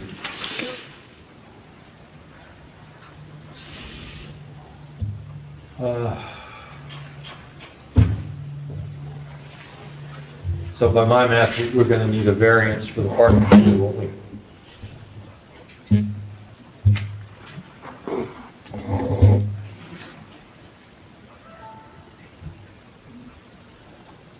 Yeah, unfortunately, none of these fit very closely. No, none of them do, but School is probably the closest.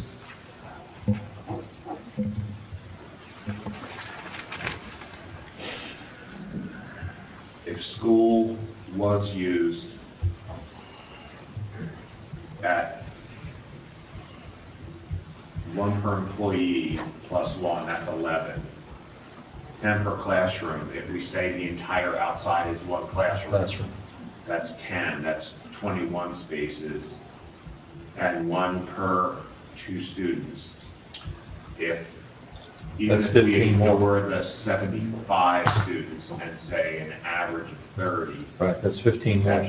That's 15 spaces, that's 36 spaces total. So if we use that math, we use that as the basis for the relief. The applicant has provided some testimony. I assume with the drop-offs, if you start, how do the drop-offs work now at your current location? You start at the same time, 9 a.m.? Yeah, exactly. It's usually would be between 9 and a 12 drop-off, depending on when the class starts. So if there is a 9 o'clock start, are you seeing people get there at 8:45? Yeah, exactly. It seems to be a mix just because I guess their schedules or whatever. There's not like a giant solid wave of vehicles at one time. Do you see more of a concentration at pickup time where caregivers show up and wait for a dismissal? It seems to be the same, because some people come late, a lot of teachers will stay late sometimes, couple 15, 20 minutes, so it just seems to be varied, I mean, there hasn't really ever been, an overflow of cars at one particular, 5-minute window or anything. Excuse me? So where they queue up? They just basically would pull into a parking spot, and get out, and just the kids will walk over and get in the car and then leave, I mean, 7D and 8 sort of go hand in hand. So, this is the question. Do we suggest a variance from the school criteria, which we said was the closest, but then ask the applicant to agree to to agree to paragraph 8?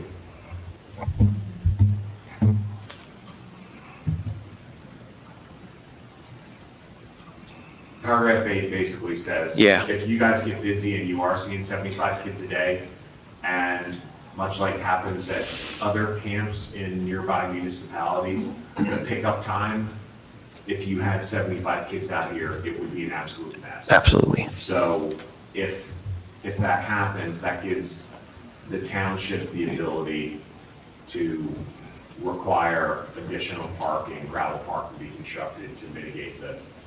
Yeah, absolutely.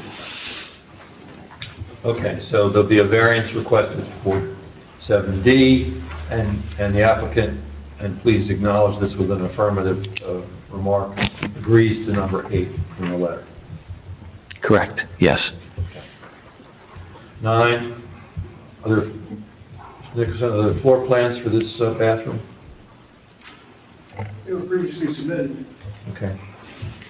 We testified the color, I don't know if they just the color, but they were previously submitted. Yeah, we did submit them before. We had them done. There were floor plans also?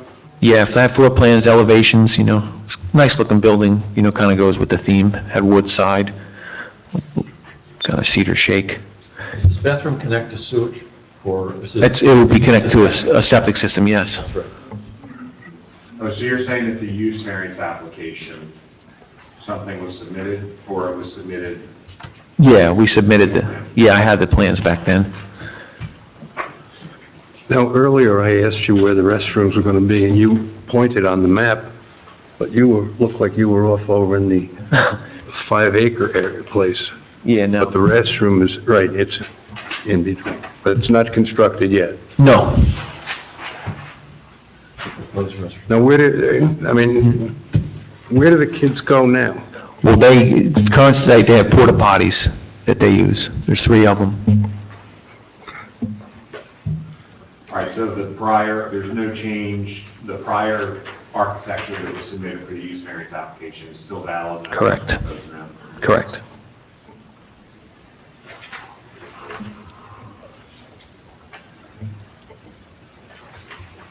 Are we okay with that? Do you need a moment? Yeah, I mean, as long as it's the same and the board's fine with the aesthetics. Yeah, I don't know, do we have anything, do you have an exhibit for that? They were, No, I don't. I will say it's a good looking building. I'm sure it is. It's just that the board can't appreciate the aesthetics if the board doesn't have something to look at. Yeah, understood. Does the clerk, do we have it with the clerk? Clerk has nothing.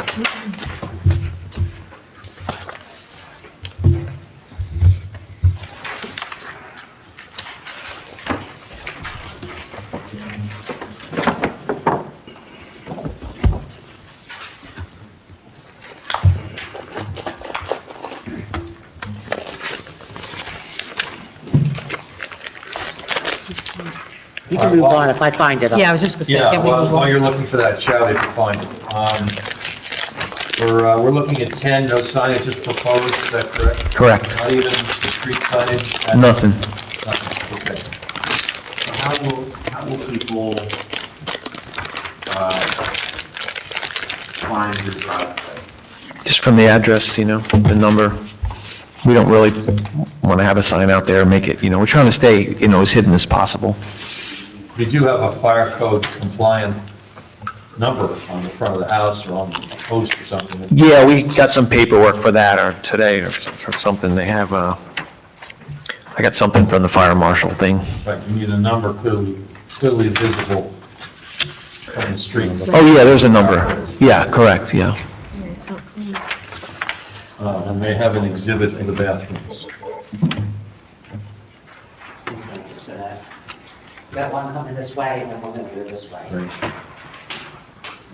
And you do not have. Yeah, it just didn't have any material. That's the same thing.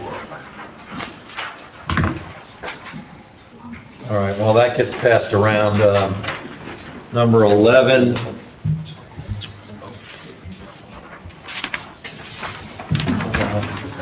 What do we need to do on this? What do we need to do on this?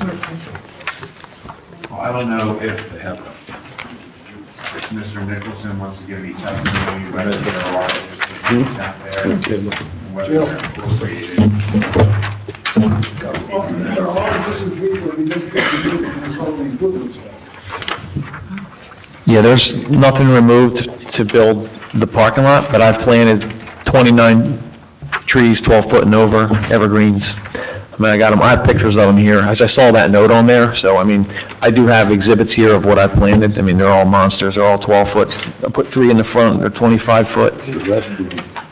There's trees all over there, and that's the look we're going for, so. I've been, They don't have names.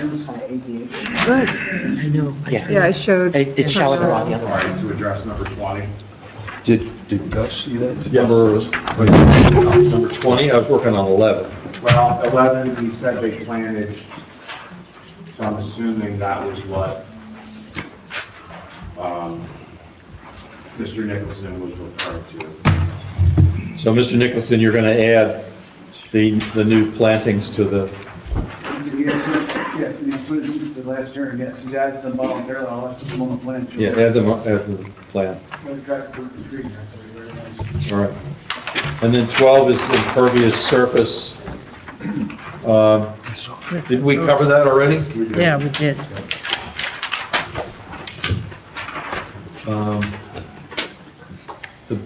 I have a copy of the bathroom plan if anybody wants.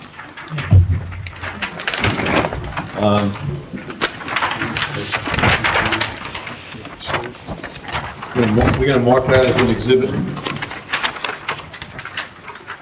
It is actually part of the application. It is part of the application. Okay, just so that that's clear. for the That was record. from, when they were here for the use variance. All right. I guess that I should, so we make the record clear, anybody on the board, any member oppose or object to that bathroom plan? No, it's good. Sounds like It's the everybody would agree. All right. 13, testimony should provide regarding the need for accessible route connecting parking lot to the hoop barn. So just talk to us about that, sir. yeah, that's basically goes back to what, for the trash truck to, in theory, reverse out of there. That gravel, extends in front of the hoop house from the parking, proposed parking area there. It goes, So, not to cut you off, but Sure. that comment actually refers to handicap accessibility. Oh, I'm sorry. So that if you do have a camper, that has lower body, challenges or is in a wheelchair, obviously you have an accessible route into the bathroom.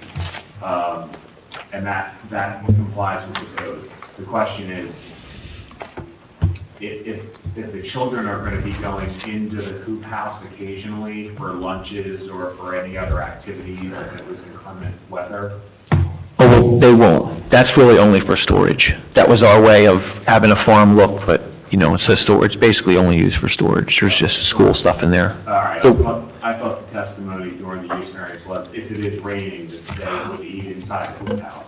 That's the barn was what you're speaking of. That's this barn here.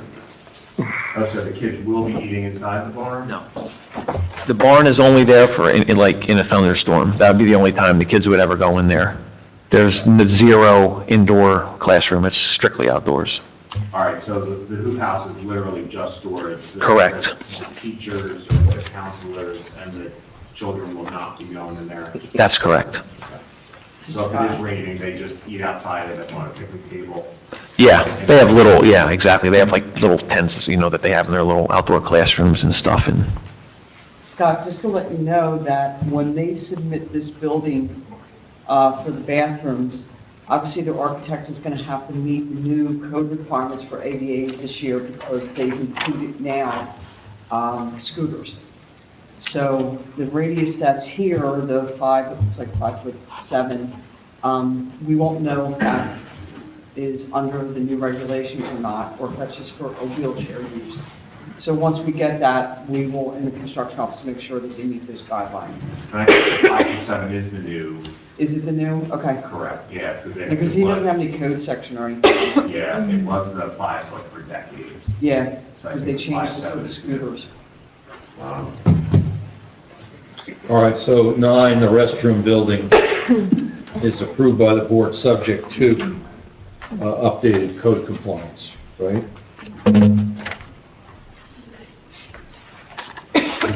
Then 13 is that there will be no, it's for storage only, and there will be no children in the barn or in the hoop house.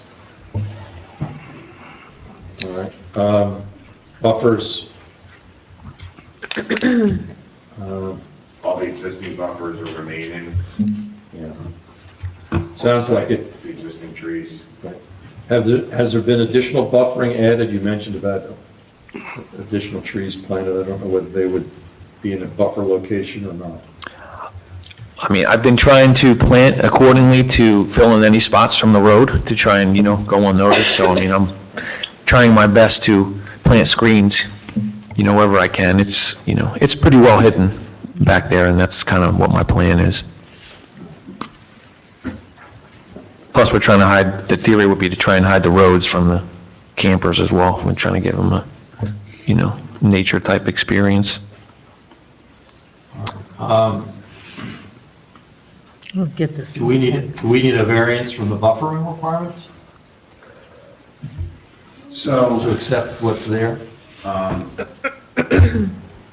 it's sort of unique because between commercial and residential properties, technically there are buffer requirements. Now, we have two things happening here. There is actually a residence on this commercial property, and then there is an adjacent residence that will currently be under a similar familiar ownership.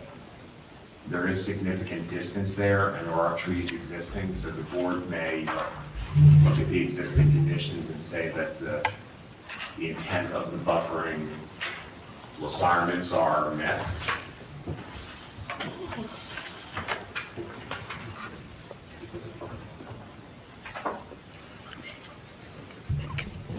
Can I just ask a question? What's happening with the existing residential building?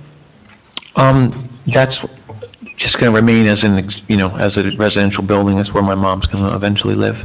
Oh, okay. And so the new building, that your building will, All the way in the back, yeah. okay. All right, on the buffering issue, 14, is the board okay with using the existing buffering? Yes. Yeah, it seems to me like this. I don't hear any objections to that. No. I'll move on to 15. I think they addressed that. I think that's been addressed. Number 16. Well, we talked about the trash container, but I guess you didn't explain what the enclosure would be like. Yeah, basically just as the size, it's basically the size shown on the plan, but just cedar fencing, 6-foot cedar fence. And with a door, Posts also cedar, or are they pressure? They're pressure-treated posts, cedar fence. with the door, or without a door? There is currently no door, just because that's just not there, but I can, if you guys want a door, we can install a door. What's our planner suggest on that? Most trash enclosures do have doors, but Most do, and it sort of blocks it from Animals and... view and animals, and keeps it sometimes from blowing on the property. so, Yep. door, Door. And open top. We already talked about 17. truck access to trash enclosures, I think we've covered that. That's 17, 18. That's been covered with testimony. It is, the only thing we wanted to add in there, if for some reason it does become a trash truck, we'd like to limit that pickup from 7 a.m. to 7 p.m. to minimize impacts to nearby homes. Right, I'd like to see that in the resolution for enforcement issue. Well, that's, yeah. Right. Is that acceptable, Jason? Yes, sir. Okay, so Jay, applicant accepts 18. 19,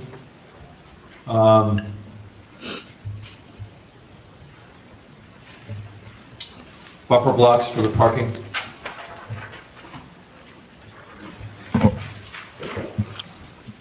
They have it for all the new spaces that are paved. The 15 stone spaces don't have anything to sort of show that limit or even identify, like, they're shown with stripes, but it's stone. Right. So you need bumpers to delineate the spots. Bumper blocks or fence sections or something to sort of define the edge and kind of get people to... Well, we do have curbing installed there. I have a picture of that here. There's a tree line and a curb, and there's blocks on the one side and curbing on the other. So in the gravel parking lot area, there will be no buffer blocks. There is bumper blocks on this side here. Just because there's no curbing there. But the other side, there was no curbing, and there's a row of trees, so I just installed, Belgian blocks along that side just to make a curb, basically delineate the spots. It does not define the spaces, but it does define the back line, but, I don't know how you define the spaces. Yeah, we could easily, Lot unless you use the buffer blocks. We did blocks or some kind of, other ways to do it, and I can put something on the plans to your professional satisfaction. They have these systems where you can define plastic strips on the ground, they're durable, maybe. There's plenty of options, but we have to define the spaces somehow. Yeah, you're gonna have to define them somehow. I think blocks would be the best. There's already blocks on the other side. Why not get a couple more Yeah, put against the curbing? I think it would. and you don't have to worry about the block so much. If it's in the gravel, you're not gonna be snow plowing it, then Yeah. it's not a problem. Yep, All right, so buffer blocks to be installed correct. to delineate all spaces. Mhm. Okay.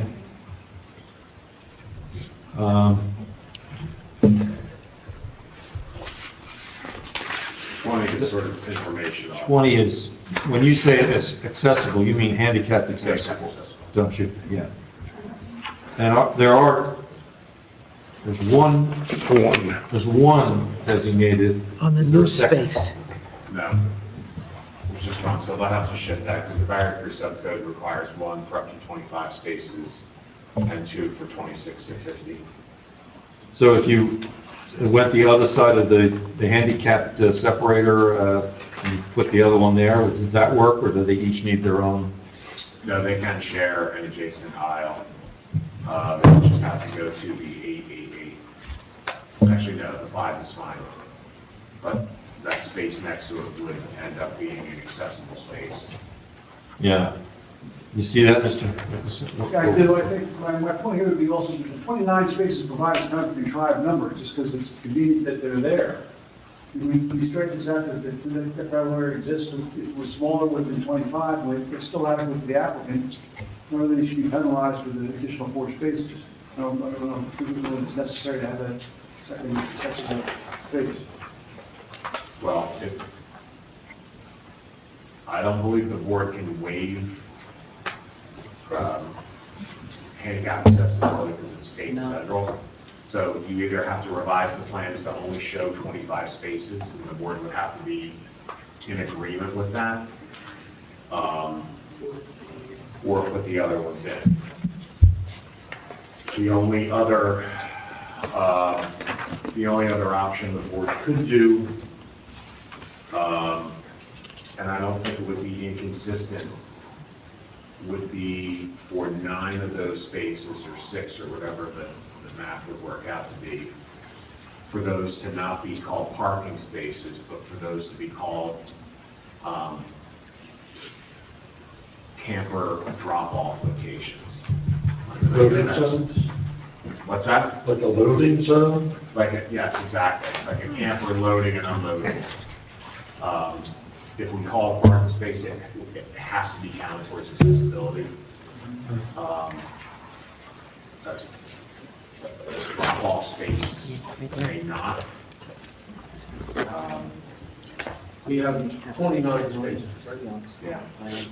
So that makes, So if those 6 were listed as But if he lists it. camper drop-offs, that may, we just make the 2 handicap spaces next to each other. well, Bill's saying he doesn't want to penalize, the applicant doesn't want to be penalized for showing 29 spaces. They don't want to have to strike another one in the paved area. And he designate the loading zone to be in the gravel parking lot area? Well, that's what I was saying. If those 6 spaces that are in that sort of right-hand side parking lot, the top side, if they were just listed as camper loading, I don't believe a loading zone would trigger applicability under the barrier to subdivision. What's that lot primarily used for, that gravel one? It would be For? just for the drop-off, Oh, yeah. I thought it was the one back here. Well, it's kind of both the same thing, whatever is more convenient for the, The one is paved and the one's gravel. yeah, I think it's, most people that we're going to drop off are going to pull into the front lot, just, pull in real quick and leave.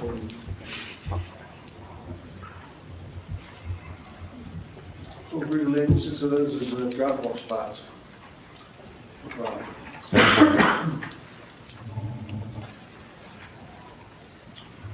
All right, 21, lighting,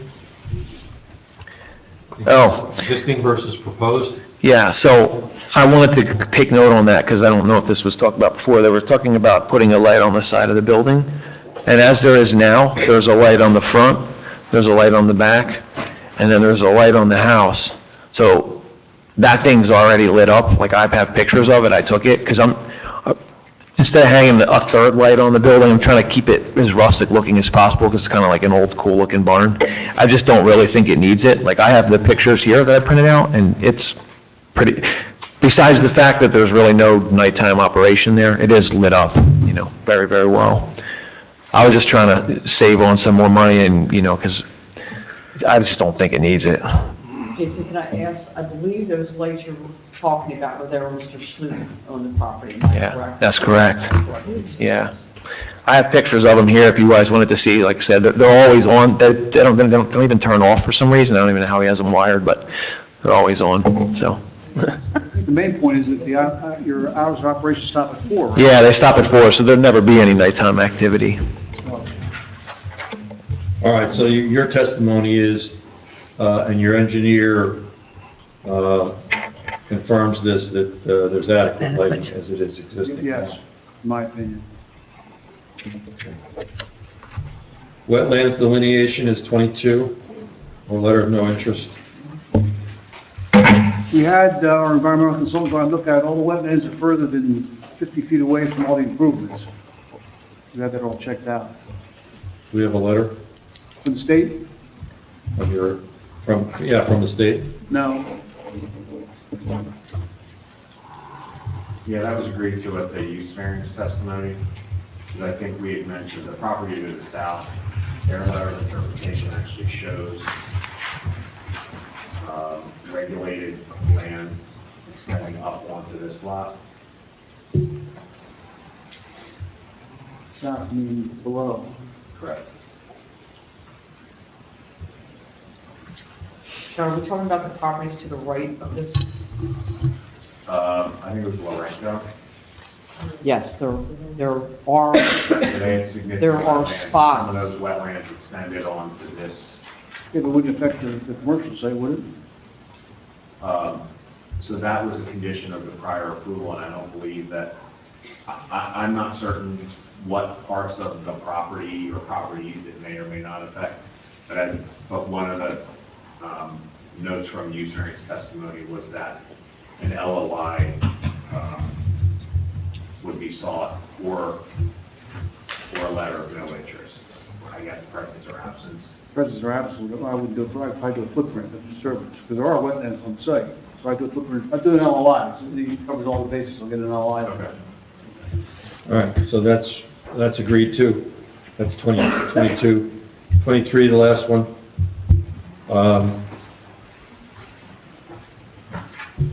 Can you confirm that? Yes, I do confirm.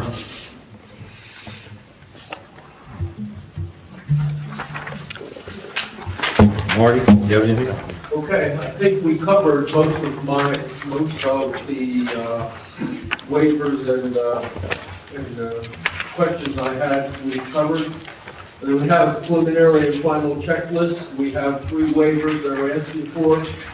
One has to do with the location of streams and ponds within 500 feet. I think that most of our development is far enough away that that waiver is not a problem. Checklist number, item number 8, has to do with buildings, wood areas, pavement signs within 100 feet thereof. That waiver is requested. Didn't think so. I think it's necessary to the nature of our development. That's what it is. And the parking schedule, we're looking for a waiver of parking schedule. We went over parking several times here. I don't think we need to worry about that. Then we go into the site plan. We went over, number 4 is the planner. We went over all of his items. Number 5 is talking about parking spaces, total parking spaces. We've gone through that. There's a design waiver for no curbing. There's a design waiver for the gravel parking lot. That's number 7. And then there's some discussion about loading. It indicates that there is no loading requirement. Correct. Number 9 has to do with the buffer blocks. We'll take care of that.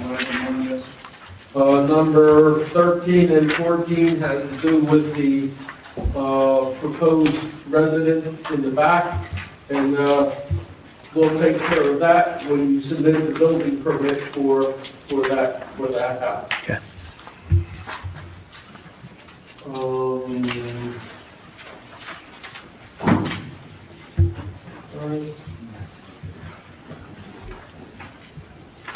Number 18, we just discussed that. You're going to take care of that with your LOI. Right.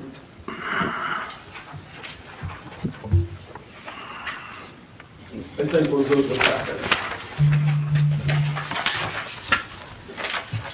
Can I ask a question on that one? So on the new housing for the subdivision, Bill, was there any delineations done or anything in regards to wetlands for the new subdivision for Jason's house? Yes. Okay. So did we get anything back from that, do you recall? Again, I haven't run over consulted that, there's no concerns. too far away from everything. Okay, do we have any kind of NFA letter, no further action or anything that I can throw in the file for his new home? No.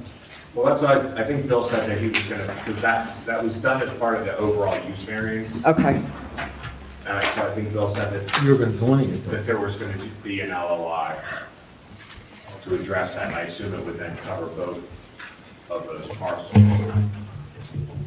the reason why I'm asking is that Jason has submitted his plans and stuff to my office. We're just waiting on the final deed and everything, and then the tax assessor to sign a new block and lot and everything.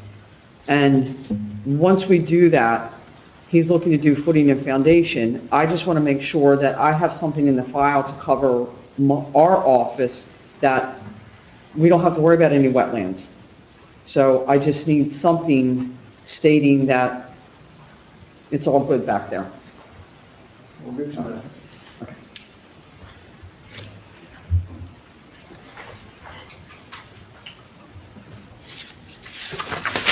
What else do we have to do?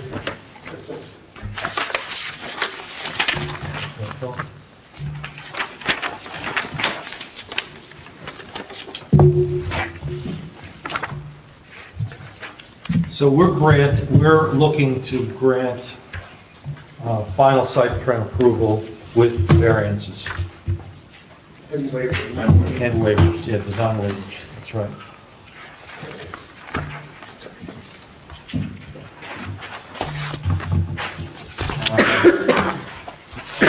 How do we best want to characterize this for approval? I mean, you've got so many issues we've gone through.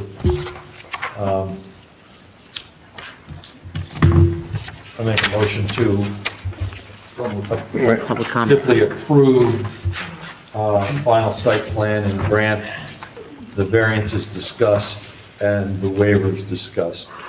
Is that sufficient for your purposes? Yeah, I'll have them all in the resolution. Yeah. Before you can make that motion, we got that problem. Public comment. Yeah, I know, I'm just trying to think of it ahead. Yes, and so those variances would be the trash enclosure in the front yard. Right. If the board is inclined to permit the goat enclosure to be 1 foot from the side property line where 100 feet is required. Right. And the third would be to permit 25 parking spaces plus 4 camper loading spaces. Where 36 spaces are required using the school's calculation, subject to the condition that if at any point in the future the town determines that parking exists, the applicant will be required to construct additional parking. Right. That's paragraph 8 in the Taylor letter that was agreed to. So I think those are the only variances. All right, then we had design waivers for, Marty, we had design waivers for the gravel parking lot Back on curbing. and curbing. Design waivers for location of streams and ponds within 500 feet, buildings within areas, and lights within 100 feet, and parking schedule.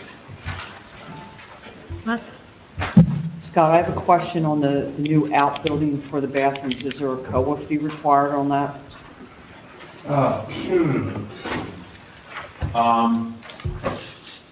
So the use in and of itself may, I think the board should probably, that's something that this board, they have to comply, whatever that is, the board can't waive that. So a condition that the applicant will comply with the applicable non-residential affordable housing fees as determined by the township. Right, 2.5% of his assessed value. Okay.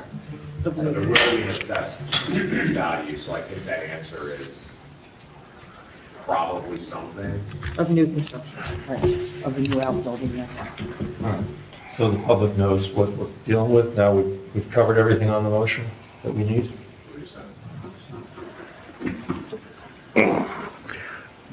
I have a question that I am pretty sure was asked in one of your prior meetings and answered, but I forget the answer. It's regarding the new residence that's going to be constructed in the back of the property. Okay. Is there anything that we need to cover with regards to easements? That, I mean, it's all nice if everybody's the same, everybody, but things are going to change.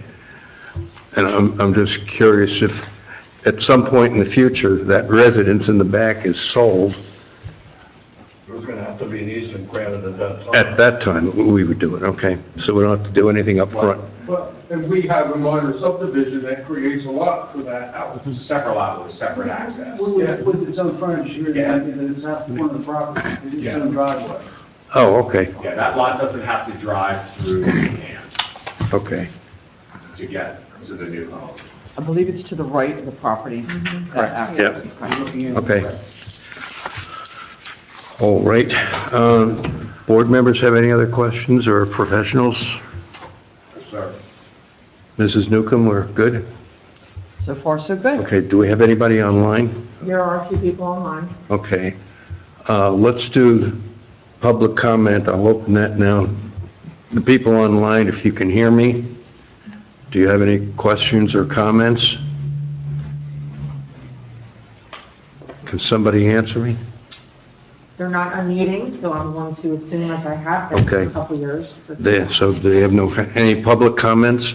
There's no public here, so we'll close public comment, and I'll turn it back to the board. What's your pleasure? I believe Mr. McCain you made a motion, rather than just repeating it, you wanted to say? No, well, I don't know whether I made a motion, whether the record's clear on that, but I do make the motion now to grant final site plan and grant the variances that have previously been discussed and the design waivers previously discussed.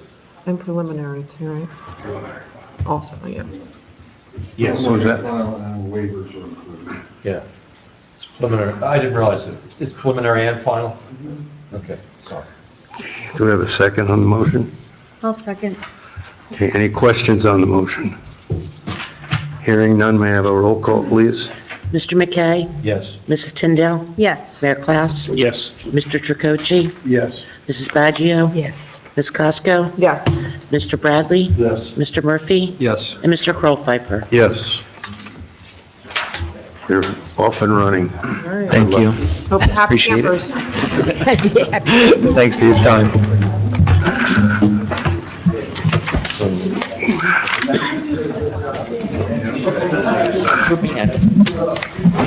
Out there. Okay, good. Saved himself $1,000. Probably more than that. Yeah.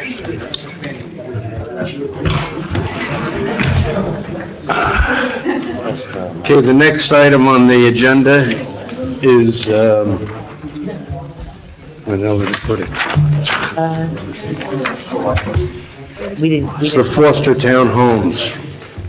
And I have a letter from their attorney, Counselor Heinold, requesting a continuance to, or adjournment, to February 7th, 2024 meeting.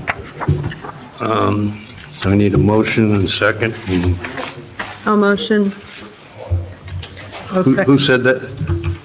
Ms. Tyndall? I'll Okay. second. Okay, we have a motion and a second. Any questions on the motion? Hearing none, roll call, please. Mrs. Tyndall? Yes. Mrs. Baggio? Yes. Mayor Klaus? Yes. Mr. McKay? Yes. Mr. Tricocci? Yes. Ms. Casco? Yes. Mr. Bradley? Yes. Murphy? Yes. Mr. Kroll-Pfeiffer? Yes. Okay. Next, we have the minutes of the September No, 6th, 20, D. Item D. D. Yeah. pardon me? Item D. Oh, wait, I'm sorry, yes, you're right. Thank you. It's regarding the Haynes Mobile Park redevelopment plan. And Mr. Taylor, are you going to speak on that, or? I'd be happy to. I forgot my file, so I'm going to do this all from memory. Okay. Nah, we're good. We're good. We're good. As this board may recall, the township committee determined that the Haynes Mobile Park property and that directly adjacent portion of Greenwood Avenue met the statutory criteria to be an area in need of rehabilitation as an opportunity for the mobile home owner to do some reinvestment and upgrades, including some recreation and open space, along with some additional units within that. So the follow-up to that was the redevelopment plan. That redevelopment plan, as you all remember, basically sets forth new zoning for the property that includes the rehabilitation area of the lot, and also that portion of Greenwood Avenue, which is anticipated to be vacated by Township Committee to become part and parcel of the local home community. So this redevelopment plan allows those mobile home units to be a permitted use. It has requirements for design standards, open space, parking, affordable housing requirements as well, all set forth in the redevelopment plan. And the charge for the board tonight, as with any other land use ordinance, is a determination of whether or not this redevelopment plan is consistent with the master plan. And as we all know, our master plan talks about several things. One, revitalization of the Route 38 corridor, which we believe this redevelopment plan advances. It also talks about providing a variety of housing types within the community, which we also believe that this satisfies, including affordable housing, and also general revitalization and reutilization of existing properties. So we believe it is consistent and actually advances a number of the goals of our master plan. Phew. Great job. I didn't know this was on the agenda tonight. How many of these units, Can I borrow your copy, Marty? Hold on a second. how many of the units, yeah, now I'm gonna test your memory. How many of the units do qualify as, low-mod housing? So the exact units, the exact mechanism will be determined of whether it is likely not going to be existing units. It may be, or I'm sorry, it may not be new units, it may be a restriction on existing units. They have to comply with what's called UHAC, the Uniform Housing Affordability Controls requirements. So there are building code and square footage requirements. And this plan requires that up to four. Up to 4. Thanks, Paula. You're welcome. Of the units to be determined, and that will all get set forth in a redevelopment agreement. And that will be handled through pretty much Paula and John Gillespie and the governing body. Does this, approval of this give the, I guess it's the new owner of that facility, incentives to replace the old housing with new ones? And that's really, That's the goal. even before this started, they've been investing and doing some upgrades, smaller probably even. They put in a whole new, I believe, water infrastructure. I think they're, They've and done all the water electricity. lines, they've done all new electrical gang boxes basically out to, if I could just finish inspecting those. So these particular owners of the property, through our courses of meeting with them, have showed us several of their existing properties and have been quite impressed with such young minds that are a part of this investment firm, so to say, is that they have done beautiful jobs, and that's what we are anticipating here. And they've proven some of that already by putting their time and money into some of the infrastructure already.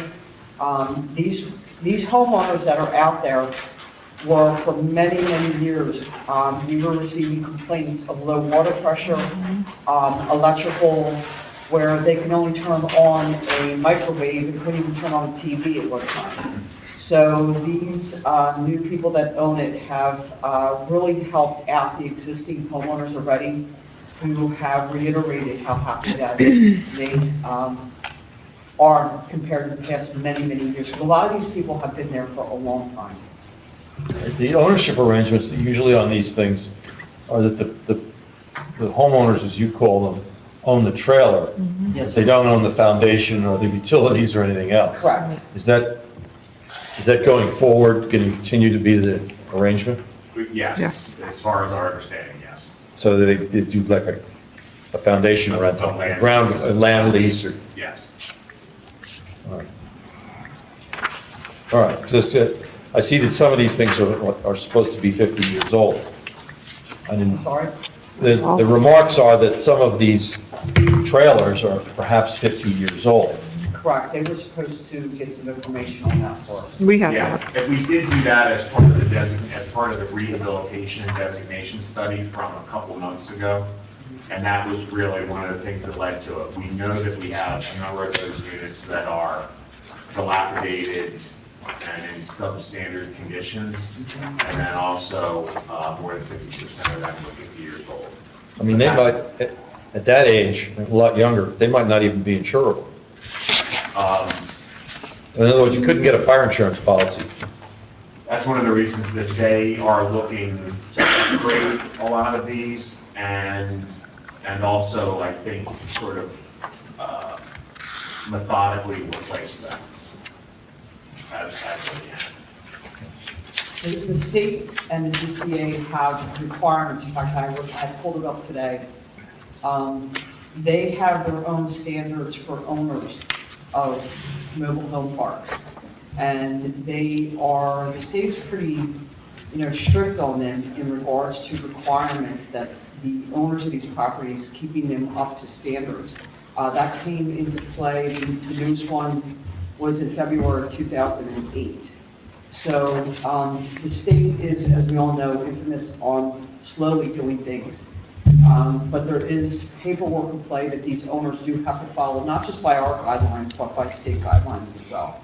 Well, the owners of the mobile park, but you said the unit owners themselves, individuals own the units and rent the pad, I guess, or lease the pad. So what's the motivation to force the unit owners to upgrade their units? Well, because they want to build new ones, if I'm correct, Scott, saying that, is an incentive to upgrade their community, just as we've asked residents or businesses to upgrade their businesses for aesthetic reasons or whatever. It comes down to them also wanting that when someone moves into one of the newer units that is proposed, you come into a place where you go, these are 50 years old. We don't want them sitting here and we have half the place really nice and half the place really old. So their incentive is to constantly help or want to upgrade these units in their facility. And that's for two reasons. One, that upgraded community, their ground leases can be considerably higher than what they may currently be getting. And then secondarily, if somebody has I don't want to speak for this one, but I know others I've been involved with, where there is a very substandard unit, and if that lease has expired, the owner of that center can say, we are not renewing your ground lease. We need to now remove your unit. That sometimes will force that person to upgrade to a new unit. Many times, the owners will sell that unit as well. So there are mechanisms to sort of edge those upgrades in cooperation.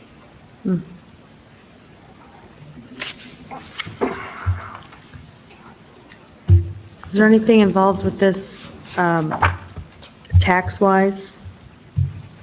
Not that I'm aware, not really the discussions we had, has there been any discussion of that. Okay.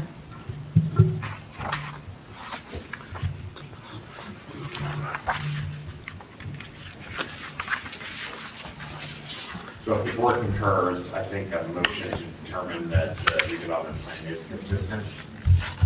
With the master plan, right?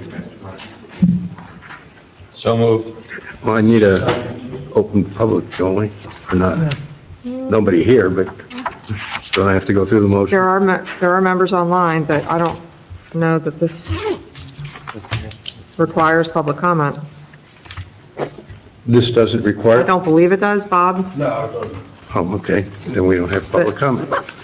Okay, we need a motion then, So I made the motion. okay? Any questions on the motion? Roll call, please. Mr. McKay? Yes. Mr. Bradley? Yes. Mayor Klaus? Yes. Mr. Jacochi? Yes. Mrs. Baggio? Yes. Ms. Tyndall? Yes. Ms. Costo? Yes. Mr. Murphy? Yes. And Mr. Colpfeiffer? Yes. Be nice. Okay, next, the minutes of the September 6, 2023 meeting. Need a motion to approve them and file them. I make a motion to approve Yep. the minutes of September 6th. Second? You just second that? I'll second it now.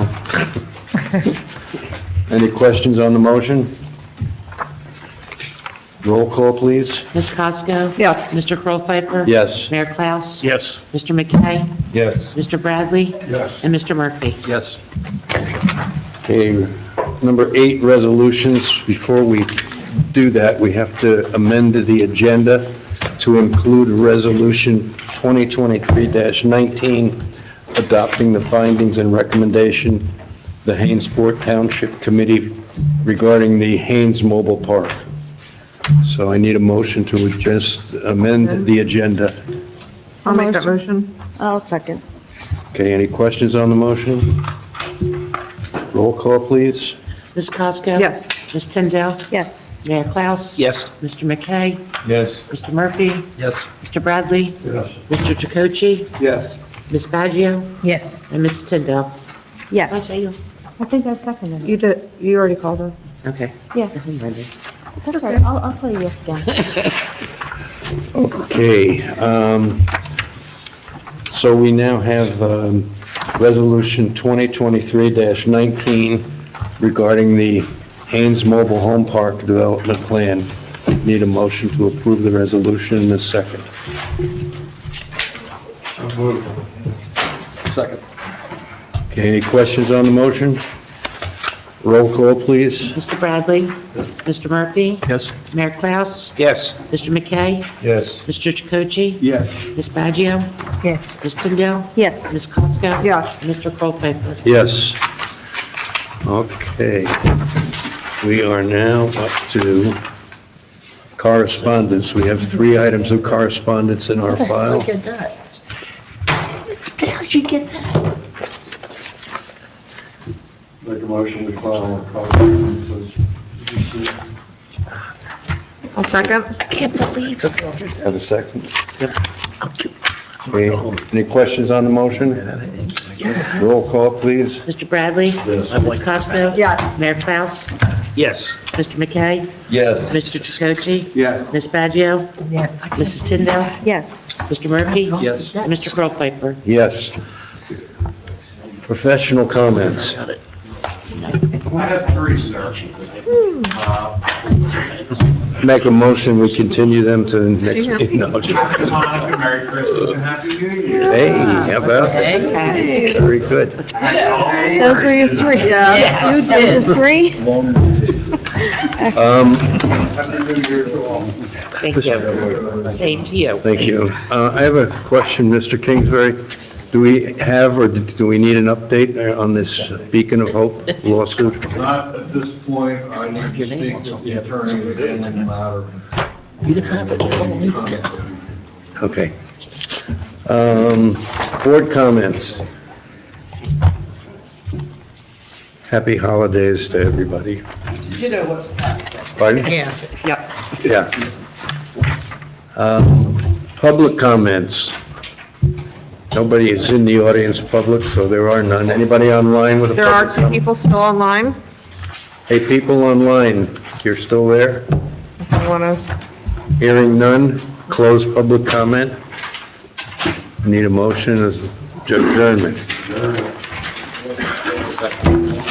I'll make, second. All in favor? Aye. Aye. Opposed? Good night, we are done. Are you coming to the? Just leave it at that.